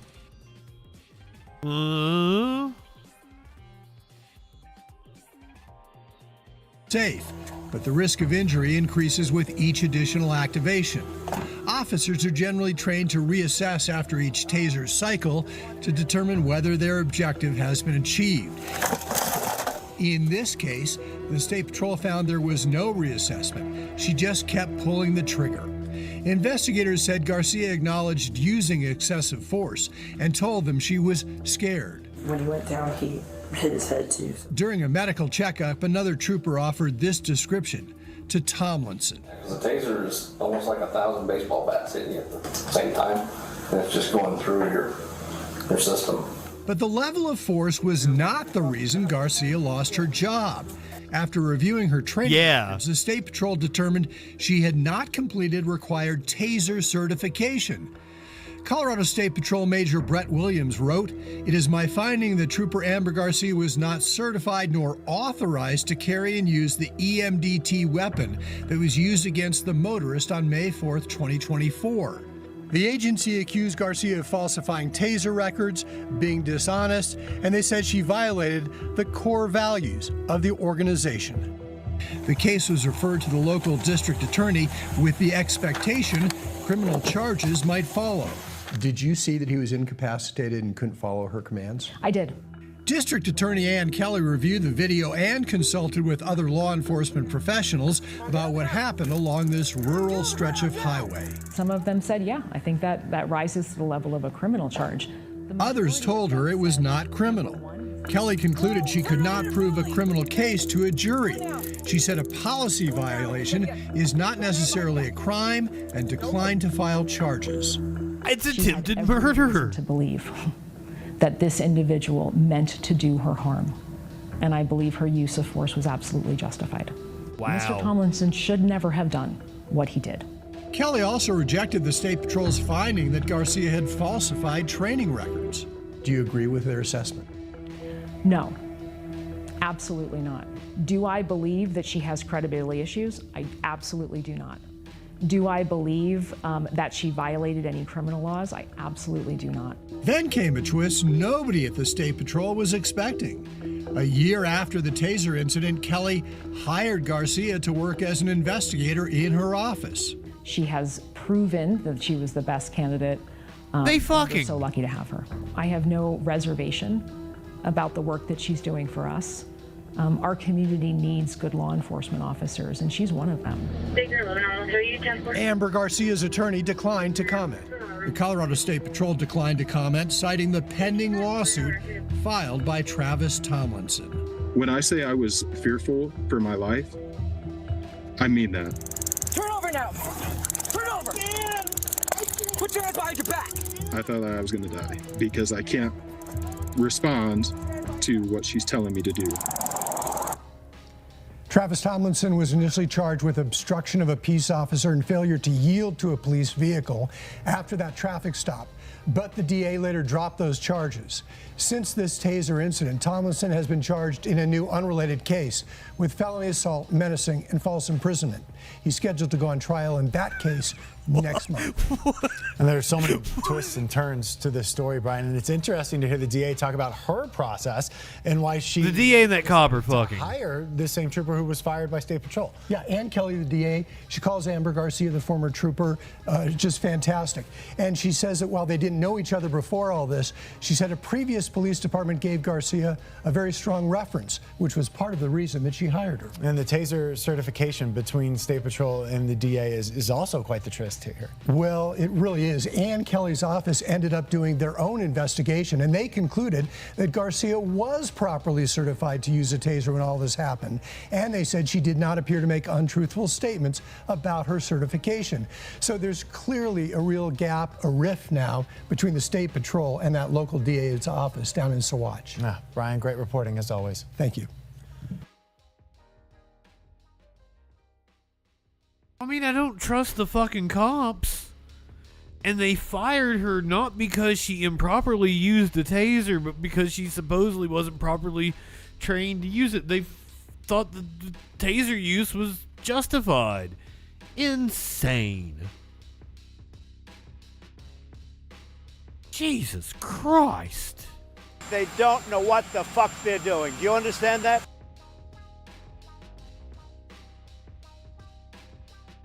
Quesadilla, Oregon gal, as leftist, blow. I feel like I'm missing somebody. Welcome in, everyone.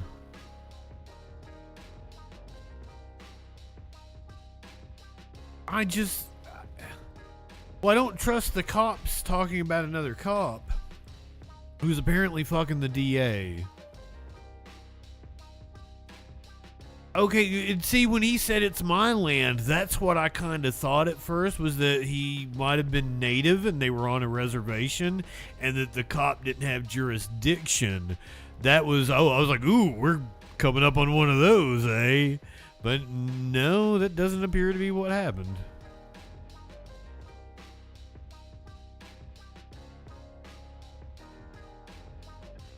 Because, yeah, my lord, would that change your opinion? If it was native land and the cop did not have a right to pull him over, that's completely different.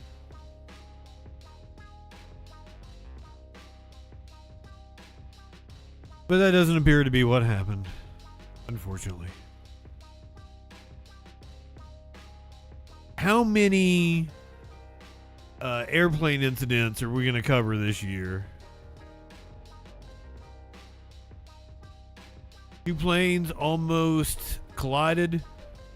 What is it George Carlin says? It's a near hit, not a near miss.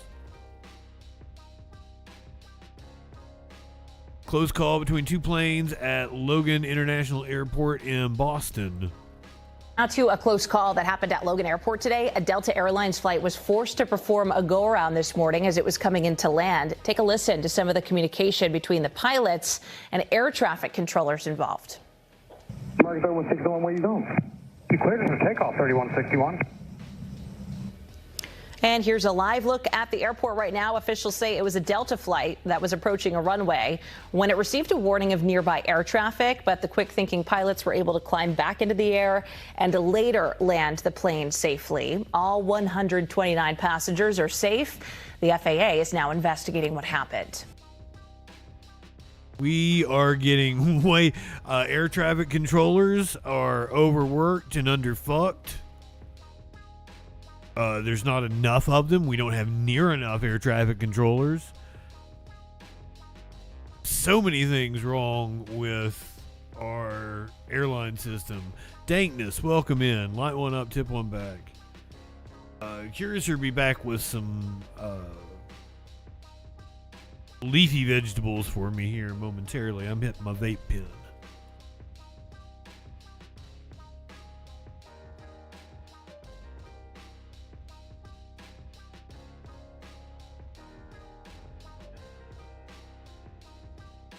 I'm glad we weren't reporting on a tragedy again. Too many.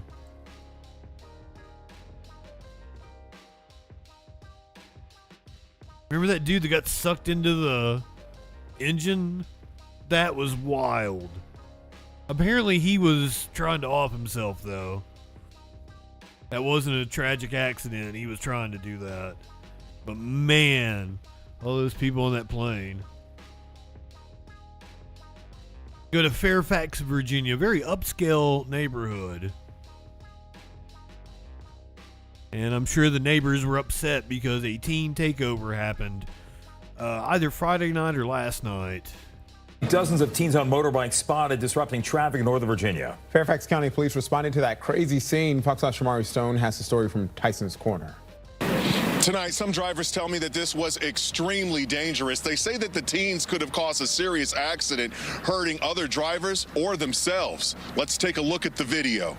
Take a look. The children. 100 teenagers, some recklessly riding motorbikes in McLean near Tyson's this afternoon as they pop wheelies near cars, trying to switch lanes. They surround some drivers who are trying to get over to the right-hand lane. Moments later, they ride in front of other cars, forcing people to slow down to avoid hitting them.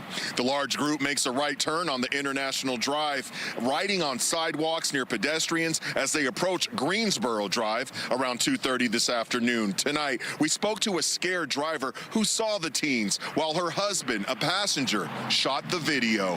I was startled at first. I was the one driving, and all of a sudden I just saw out of the corner of my eye all these kids come around the corner. And then I realized there was probably at least 100 of them. I saw one fall. I said, oh my gosh, that kid just fell. And then a car had to swerve. And then I thought another kid got hit because a truck, which wasn't recorded, went up over the curb around the turn. And I was just terrified a kid was going to get killed. And tonight, Fairfax County Police tell us that they did respond here around 2:30 p.m. They say that some of the teens dispersed, but they were able to catch some of them. They say that they talked to them. No arrest and no citations were issued. I'm Shamari Stone. Back to you. How are you supposed to smoke then, Dankness? Okay, so it's reckless. It probably was dangerous and shit, but I also don't care. I really don't. Kids will be kids. Flo, thank you for throwing out the gift sub. And thank you for the resub. Yeah, scared driver, like seriously.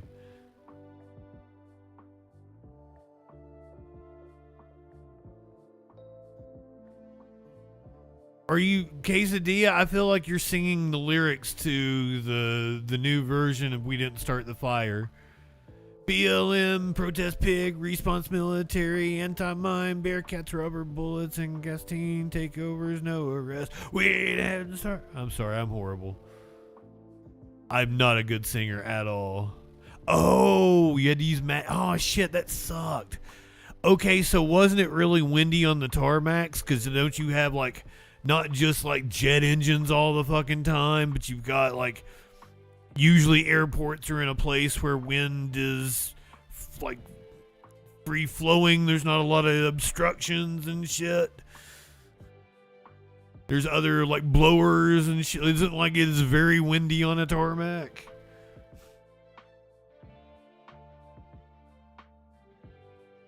Anonymously, welcome in.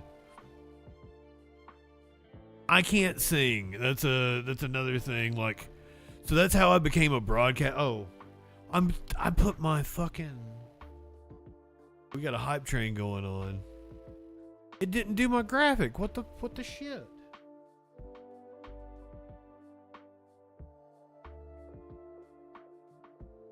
Got a glass of tea over here.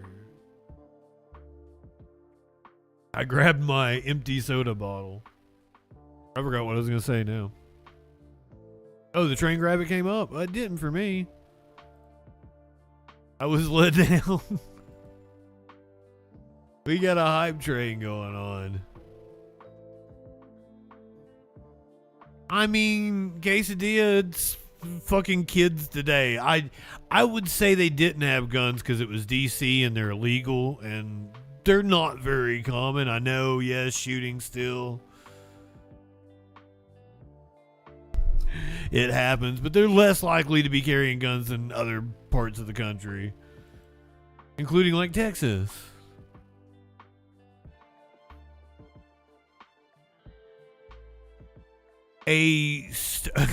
RFK Jr.'s, is he actually, like, I don't know if you're joking or not, Drake. I don't know if you're making, it's amazing that RFK Jr. hasn't been swimming in the reflecting pool. I don't know why I didn't, like, I should have made that meme, RFK Jr. going for a swim. Like, I forgot about him swimming in raw sewage. That happened so long ago. No, that's the thing. I don't know if you're joking because that could totally be true.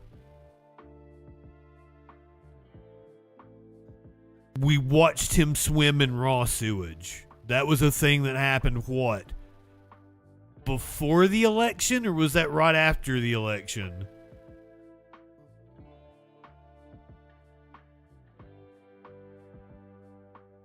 It's hard telling where he picked up that brain word. You do not know where RFK Jr. has been.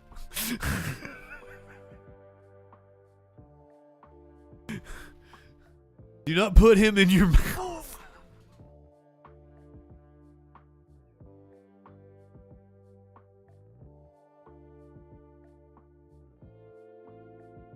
It might have been like last spring or something. I want to feel like I was at the old apartment, and that would put it around election time.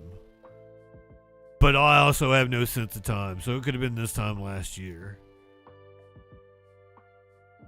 So I got Starbucks workers here. A Starbucks worker was fired because somebody tried to rob their store and they fought off the robbers, and Starbucks rewarded them by firing them. All it's going to do is dissuade people potentially from protecting their own lives when they may need it the most, and that is not a world that we can live in. A Starbucks robbery stopped. Oh no, I'm going to tell you, you don't fight robbers. You're putting your life on the line that way. Just give the robbers what they want, because who gives a fuck about Starbucks property? What this motherfucker's trying to do is try to make a self-defense argument out of it. Be like, oh, you're telling me people can't defend themselves when they're robbing a Starbucks. No, just give them the fucking money. Go lock yourself in the back office. Don't give two shits about Starbucks' property. Fuck off with your libertarian argument. All it's going to do is dissuade people potentially from protecting their own lives when they may need it the most, and that is not a world that we can live in. A Starbucks robbery stopped by employees who were fired because of it. We now have exclusive access to video never before seen publicly, which Fox Files investigator Chris Hayes just obtained tonight. If you've been in St. Louis a while, you are likely familiar with this. Why does he look like he's ready to fight me? This dude, like, he's wanting to take me out back. He's offering to beat my ass for me.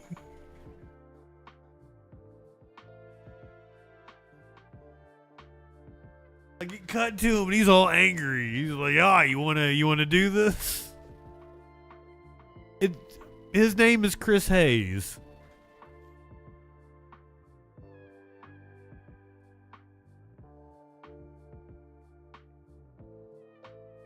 If you've been in St. Louis a while, you are likely familiar with this unique building near the SLU campus, but you have not seen the video we're about to show you. Robbers being stopped by 2 Starbucks employees who were fired because of it. It was a Sunday in December 2023, the middle of the afternoon. Michael Harris was working drive-thru. We were just going about our normal day. 2 robbers walked in. One suspect walks behind the counter and shoves a female worker to the ground. I was scared, but also damn, that dude's sexy at the moment, because I was just like, whatever we could do to just get them out of here would be perfect. The robbers demand money and strike Harris with a gun. After that point, like when my vision went black, I was like, I'm about to get shot. A customer in the drive-thru sees what's happening and reverses her car. It was definitely a life or death situation in my eyes. Another worker, also fired after this, saw a suspect lower his gun, so he shoved him and noticed the gun was fake. The trigger broke off when they hit him with it. My coworker announced that it was a fake gun, like right as he got it off of them. And that's when we jumped and like started to fight them a little bit more. But now in prison after robbery convictions. Harris says he got a call from corporate. They said, this is Starbucks. We are terminating you effective immediately. He hired attorney Ryan Krupp. You have the right to self-preservation. You have the right to make sure that you and your family are not going to be physically harmed. Full stop. Krupp says Starbucks' response could lead to a future deadly outcome. All it's going to do is dissuade people potentially from protecting their own lives when they may need it the most, and that is not a world that we can live in. Starbucks did not respond to our request for comment. I mean, I kind of do agree with him in that situation. Like, they had a right to beat their asses. Like, robbers threaten their lives and they find out it's a fake gun. Like, I'm all about the workers beating the fuck out of them then. That kind of wasn't the scenario I was imagining. Like, that was a different situation. Like, they weren't putting their lives on the line for trying to, like, defend Starbucks or anything.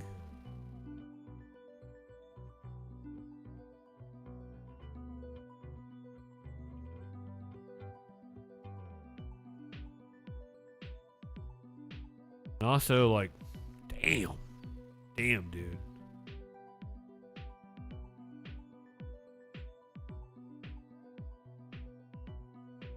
When it comes to women, I just, like, I have no standards whatsoever. But men, like, I have a very specific type.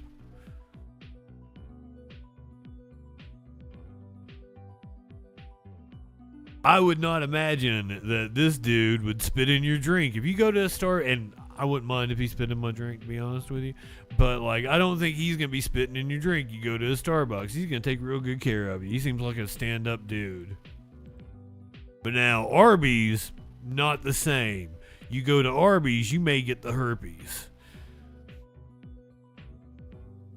On to a story we all wish would be just a gross urban legend. But in McCurtain County, a former Arby's manager is charged with felony poisoning, accused of spitting in a woman's food and giving her herpes as a result. After a long night bartending, Jenica Church stopped at Arby's in Broken Bow. It was taking a little bit of time. Thought they were probably mad at me because it was right about to close. Jenica said she had some history with Amanda Hendricks, the manager, but nothing major. She went home, ate, and shared sandwiches with her father-in-law and grandmother-in-law. Jenica, her husband, the kids, and the grandparents all lived together. After that night, Jenica's mouth began to flare up like it never had before. The doctor diagnosed her with herpes. Several times a week, I get a flare-up. It goes all the way up to the top of my eye twitches. I mean, it's very painful. You're probably wondering, how could she possibly connect herpes to Arby's? Broken Bow is a small town. Jenica says Amanda Hendricks was bragging about spitting in her sandwiches that night. And Jenica's daughter heard the story. According to the affidavit, Broken Bow police say they pulled cameras and saw Amanda spitting in the food. She's charged with felony poisoning with intent to injure. A warrant has been issued for her arrest. You hear that as like a tale that wouldn't happen. That's literally what I was just about to say. Like, people say, oh, we'll spit in your food or whatever, but I've never seen that happen. Jenica and her family filed a lawsuit I against have. Amanda, Arby's, and affiliated restaurant groups, claiming extreme anxiety, emotional distress, and fear of infection. Jenica fears it'll impact her service industry work. Personally, if I go out to eat and I see somebody with that big old thing on their face, I don't want them serving my food. I can't kiss my daughter's face off anymore. That was like my thing. Just kiss your face off. You know what I mean? I don't know. It's sad. The fallout is tough for Jenica's mother-in-law, Patricia Dollarhite, to even talk about. I'm sorry. When we were leaving today, my son was sitting at my table eating breakfast, and he wanted a kiss. Bye. But he could not have one.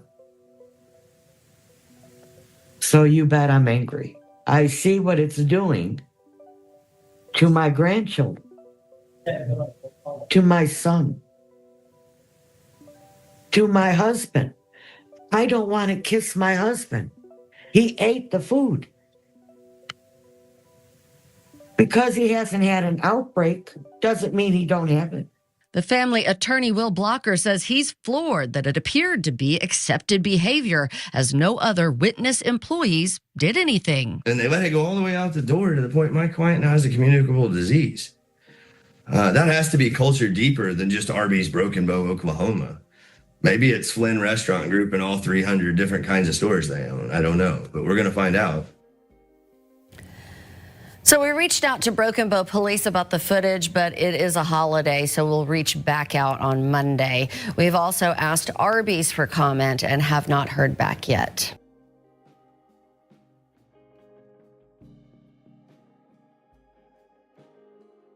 What fucking holiday? Oh, Juneteenth.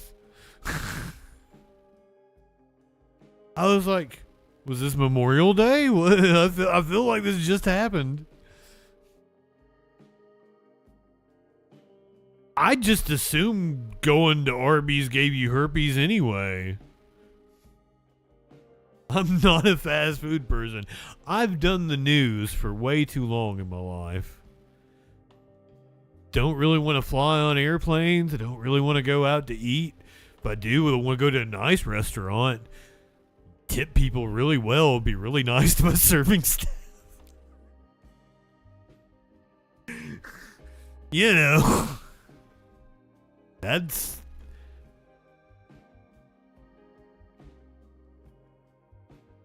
I just assumed Arby's gave you herpes.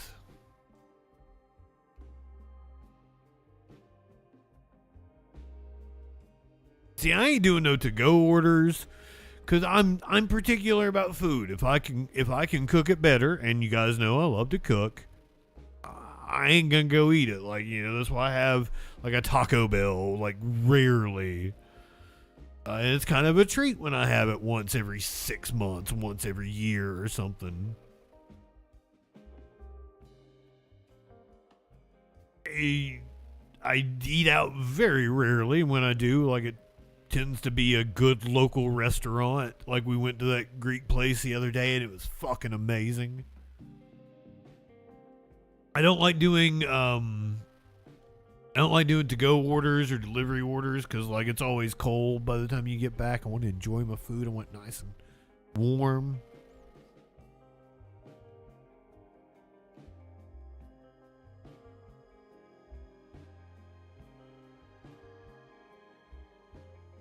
But you know what? If I won the lottery, I would order you all food right now. I'd get everybody a free meal.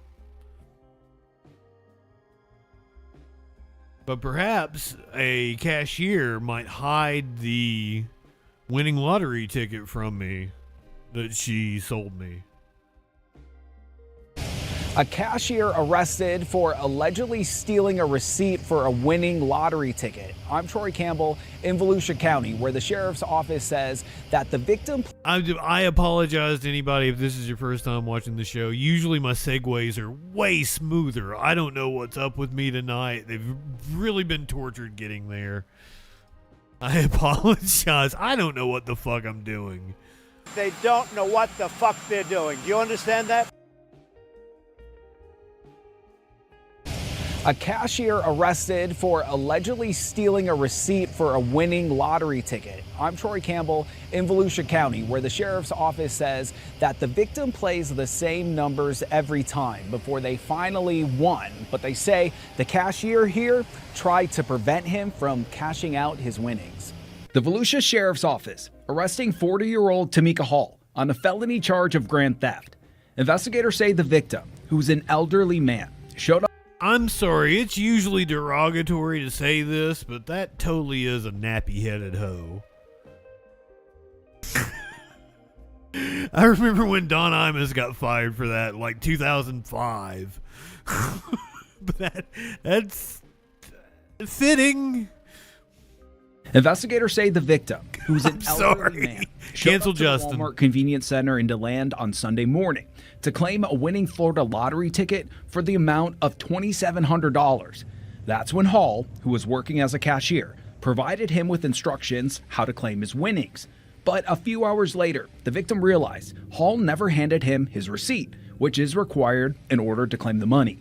The victim went back into the store and spoke to the manager. Detectives say that's when the manager reviewed surveillance video, and it showed Hall, quote, folded up and put it in the left pocket of her uniform vest. Tamika eventually left work for the day. On Monday morning, Volusia's deputies met with Hall inside the security office of the Walmart.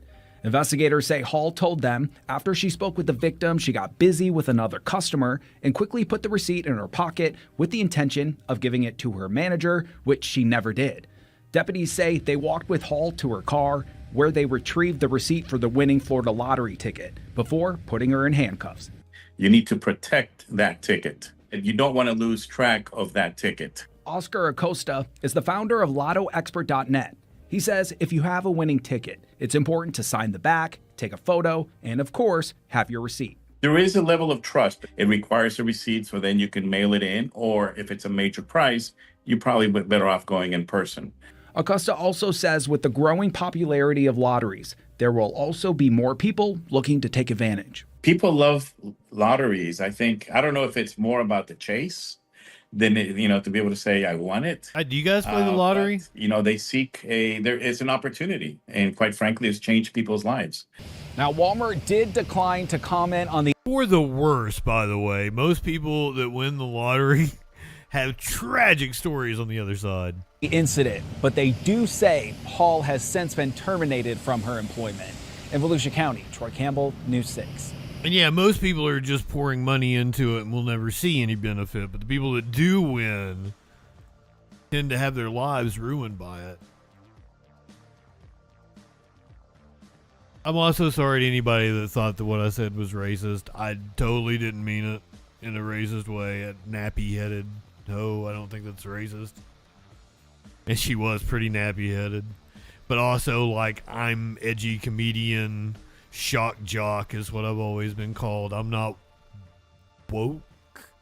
I'm not going to police anybody's language, but I totally understand how language is used. Like, I was using the N-word up until about, like, 4 or 5 years ago, but it just always became about my usage of whether I was in the right to use it as opposed to the message that I was conveying. So that's why I stopped using it, because I'm a communications person and I understand that. And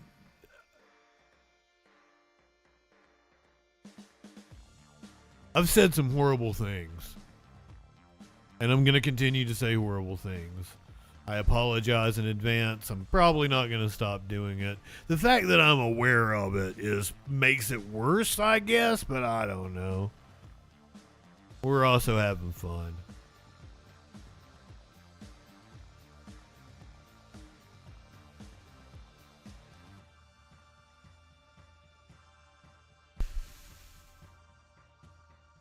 I think there's bigger issues in the world than me cracking jokes about things.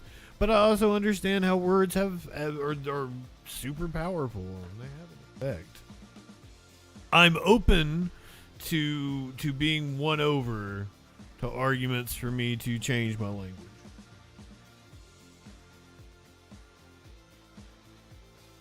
I'm receptive to that. We're down to like I probably skipped some stories, didn't I? Yeah, I did. We'll do those tomorrow. Well,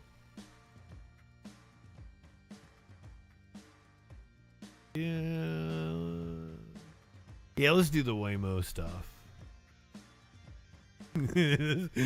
A dude in San Francisco, because I hate Waymos. Waymos are horrible.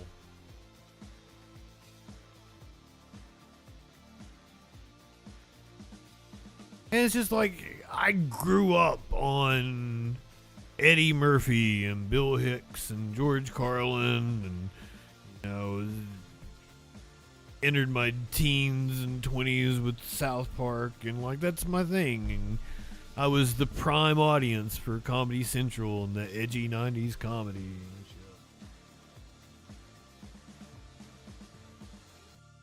I also want to be sensitive to people. You trust Waymo more than a person, but they cause all kinds of issues. Like this dude got trapped in a Waymo. Calling nearly 4,000 of its cars because of software issues and continuing to keep its cars off freeways. This after multiple reports of its cars driving through construction zones. Waymo is telling federal regulators it's working on a fix, but ABC 7 Eyewitness News reporter Tim Johns spoke with one passenger whose trip took a frightening turn. Holy dude.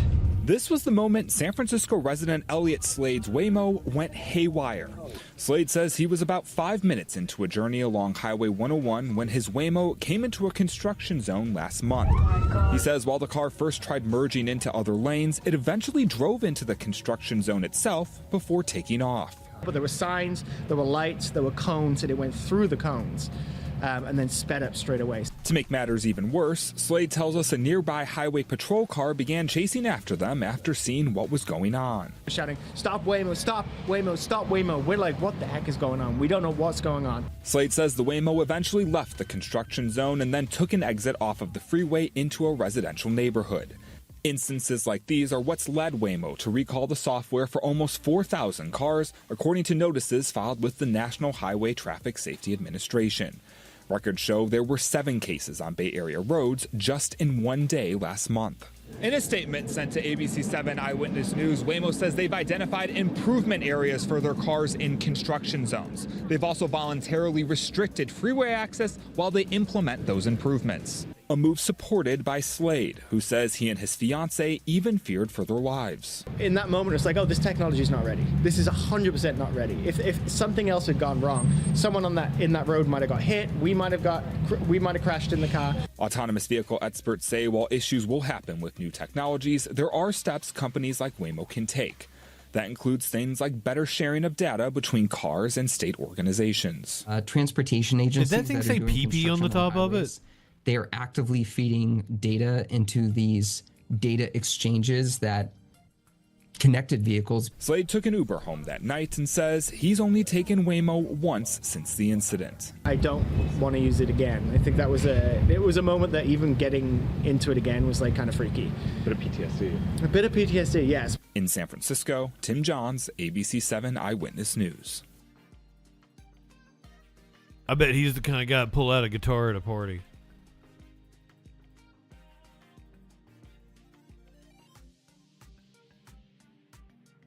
You want to know one of the worst things I ever said? I probably shouldn't do this. I already ran people off. You want to know one of the worst things I ever said? Back in 2016, I had one of my friends, she was Jewish, and she shared out this picture of this little girl, and she had like really curly hair, really prominent features. And the post said she was so excited to go up to Bernie Sanders and tell him that she was also Jewish. And I commented, "You didn't have to tell him, little girl. I'm horrible." Like, what?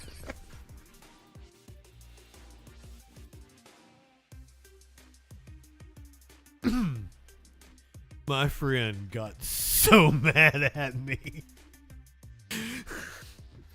Like, how can you say something so anti-Semitic? And I'm like, I didn't think it was anti-Semitic.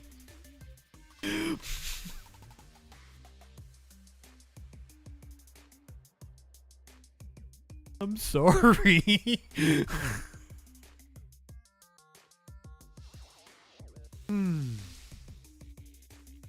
I closed out the video I was going to do next. I'm sorry.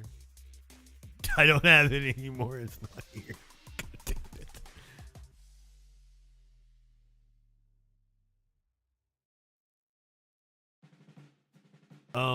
How many of you fuckers like some Teenage Mutant Ninja Turtles? Apparently we're getting a Teenage Mutant Ninja Turtle. I've always wanted like a single player action adventure RPG Ninja Turtles game. That would be so fucking cool. Like, I love the beat 'em ups, but I want like a gritty, adult oriented Ninja Turtle single player action RPG, and apparently we're getting it. You're playing what, Shredder's Revenge? It's fun as fuck. I love that game. But I want a single player adventure RPG.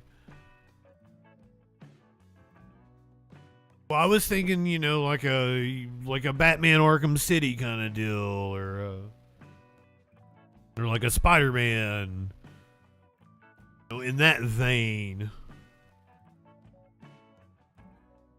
Kind of like a Assassin's Creed, but with Ninja Turtles. Because I'm that age. I fucking love Ninja Turtles. I grew up on the show. This is like my favorite cartoon as a kid. So I would kind of like to make a trip out to LA and get some Ninja Turtles pizza. Talked about new dining experiences in Santa Monica. Oh, yeah. KTLA's Aaron Myers. Oh, Santa Monica, not LA. And Ninja Turtles restaurant. You have friends in line behind you. Good morning, Aaron.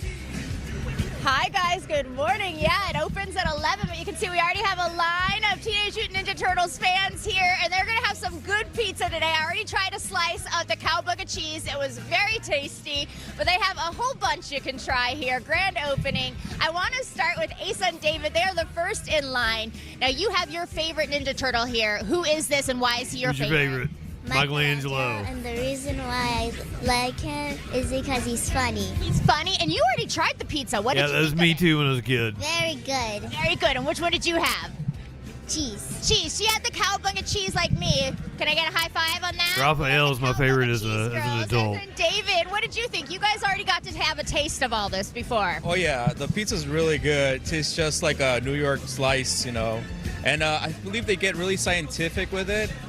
From what I heard, the pH level is just like New York, I don't know, get it. They put some work into this. And how authentic, really good, Oh yeah, because they say one of the things that make the dough in New York pizza good is the New York water. How excited were you for this to open? You said you love the Teenage Mutant Ninja Turtles. You guys watched together. Oh yeah, we set up shop like near 5 a.m. So we were like one of the first ones here, so. Well, you're going to have a great day. I feel like they played the song loud enough to get a copyright. A little later, Asa. So hopefully you'll get to meet Michelangelo. But come on, guys, follow us in. They have several different kinds of pizza to try. They have desserts. They have all sorts of yummy stuff. You walk in and you feel like you're going into New York. And right there we have Chef Angelo. He helped create what you're seeing here. Take a look. Now, Chef, fill us in on what we got going on. Well, we have our display of our signature pizzas, all right? We have everything from the classic cheese to the classic pepperoni to some very familiar combos like a veggie supreme, a meat supreme. Oh, and here's Chef Arturo with the meat lovers, the meat smash, all right?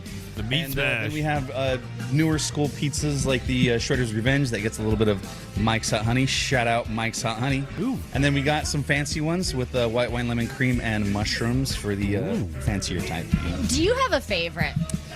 I gotta say this. The meat smash is absolutely amazing. It has 5 different meats on it. I'm a meat guy. It just hits the spot with some green ranch. Oh my God.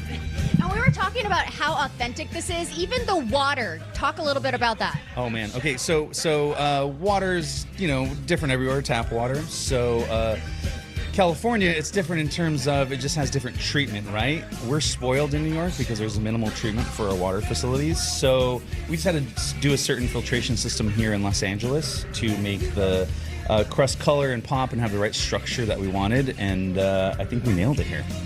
Well, it looks delicious. It tastes delicious. We'll put some details up on the screen if you guys want to come check everything out today. The grand opening happening. Doors open at 11. All sorts of fun surprises for guests that I'd try out the one with the pepperoni and the four jalapenos and the dudes. hot They honey. will be That looks here. good. The Heroes in a Half Shell. And just real quick, I wanted to show you guys before we send it back to you, merchandise as well. And I mean, I'd try all of them. tell me what these are real quick. I love them. Custom skateboards made for TMNT Pizzeria just for us. You can only get it here. You can only get it here, If guys. you're gonna Take give me a look. We'll slice of send that everything, back I'll to try a you. slice of everything. Oh my gosh, my favorite, right there. You love Leonardo. Oh, she's Leonardo. Who's everybody's favorite turtle? Like, as a kid, I loved Michelangelo. Now, as an adult, I think Raphael is the best turtle. Especially like he's the star of the first movie.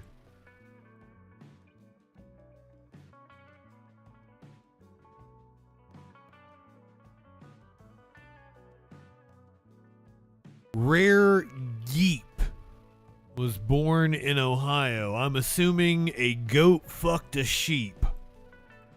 A paternity dispute on a local farm has social media buzzing over a rare birth. So rare that there aren't even statistics to count how many are born each year. In Olmsted Falls, a 5-year-old adopted sheep named Ramona got pregnant by a goat, producing what is known as a geep. Baby Clara was born on Memorial Day. Geeps usually don't survive birth, making her exceptionally rare. But when you take into account all of the factors, like she looked more like a goat, she acts more like a goat, she sounds more like a goat, the sheep shearer came out and said it's crossed with something, and then you look at a side-by-side, it's hard to ignore. Owners of the farm did a DNA test to see if Clara really is a geep, but learned that only an expensive chromosome test can confirm Clara's paternity. She is beautiful. I was going to call it a monstrosity. The farm has social media buzzing A over freak of rare nature. birth. So rare that there aren't But it is kinda statistics cute. to count how many are born each year.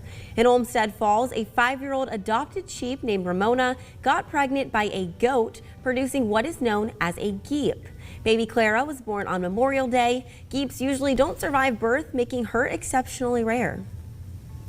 But when you take into account all of the factors, like she looked more like a goat, she acts more like a goat, she sounds more like a goat, the sheep shearer came out and said it's crossed with something, and then you look at a side-by-side. If you're watching it's hard on to Twitch, ignore. stick with us, and we're going to watch Owners that of the farm crazy did a DNA test to see if Clara really is a geep. police but chase learned with that the homeless only an dude still in the police expensive car. chromosome test can confirm If you're Clara's watching paternity. on YouTube or the podcast or Facebook, light one up, tip A one back. paternity It's all right to dispute on have a a little local fun farm before you hit has the social sack. media buzzing I'm over Justin a rare Freakin. We'll birth. see you tomorrow So night on rare the Troll that there Patrol. aren't even statistics to Live. count how many are born each year.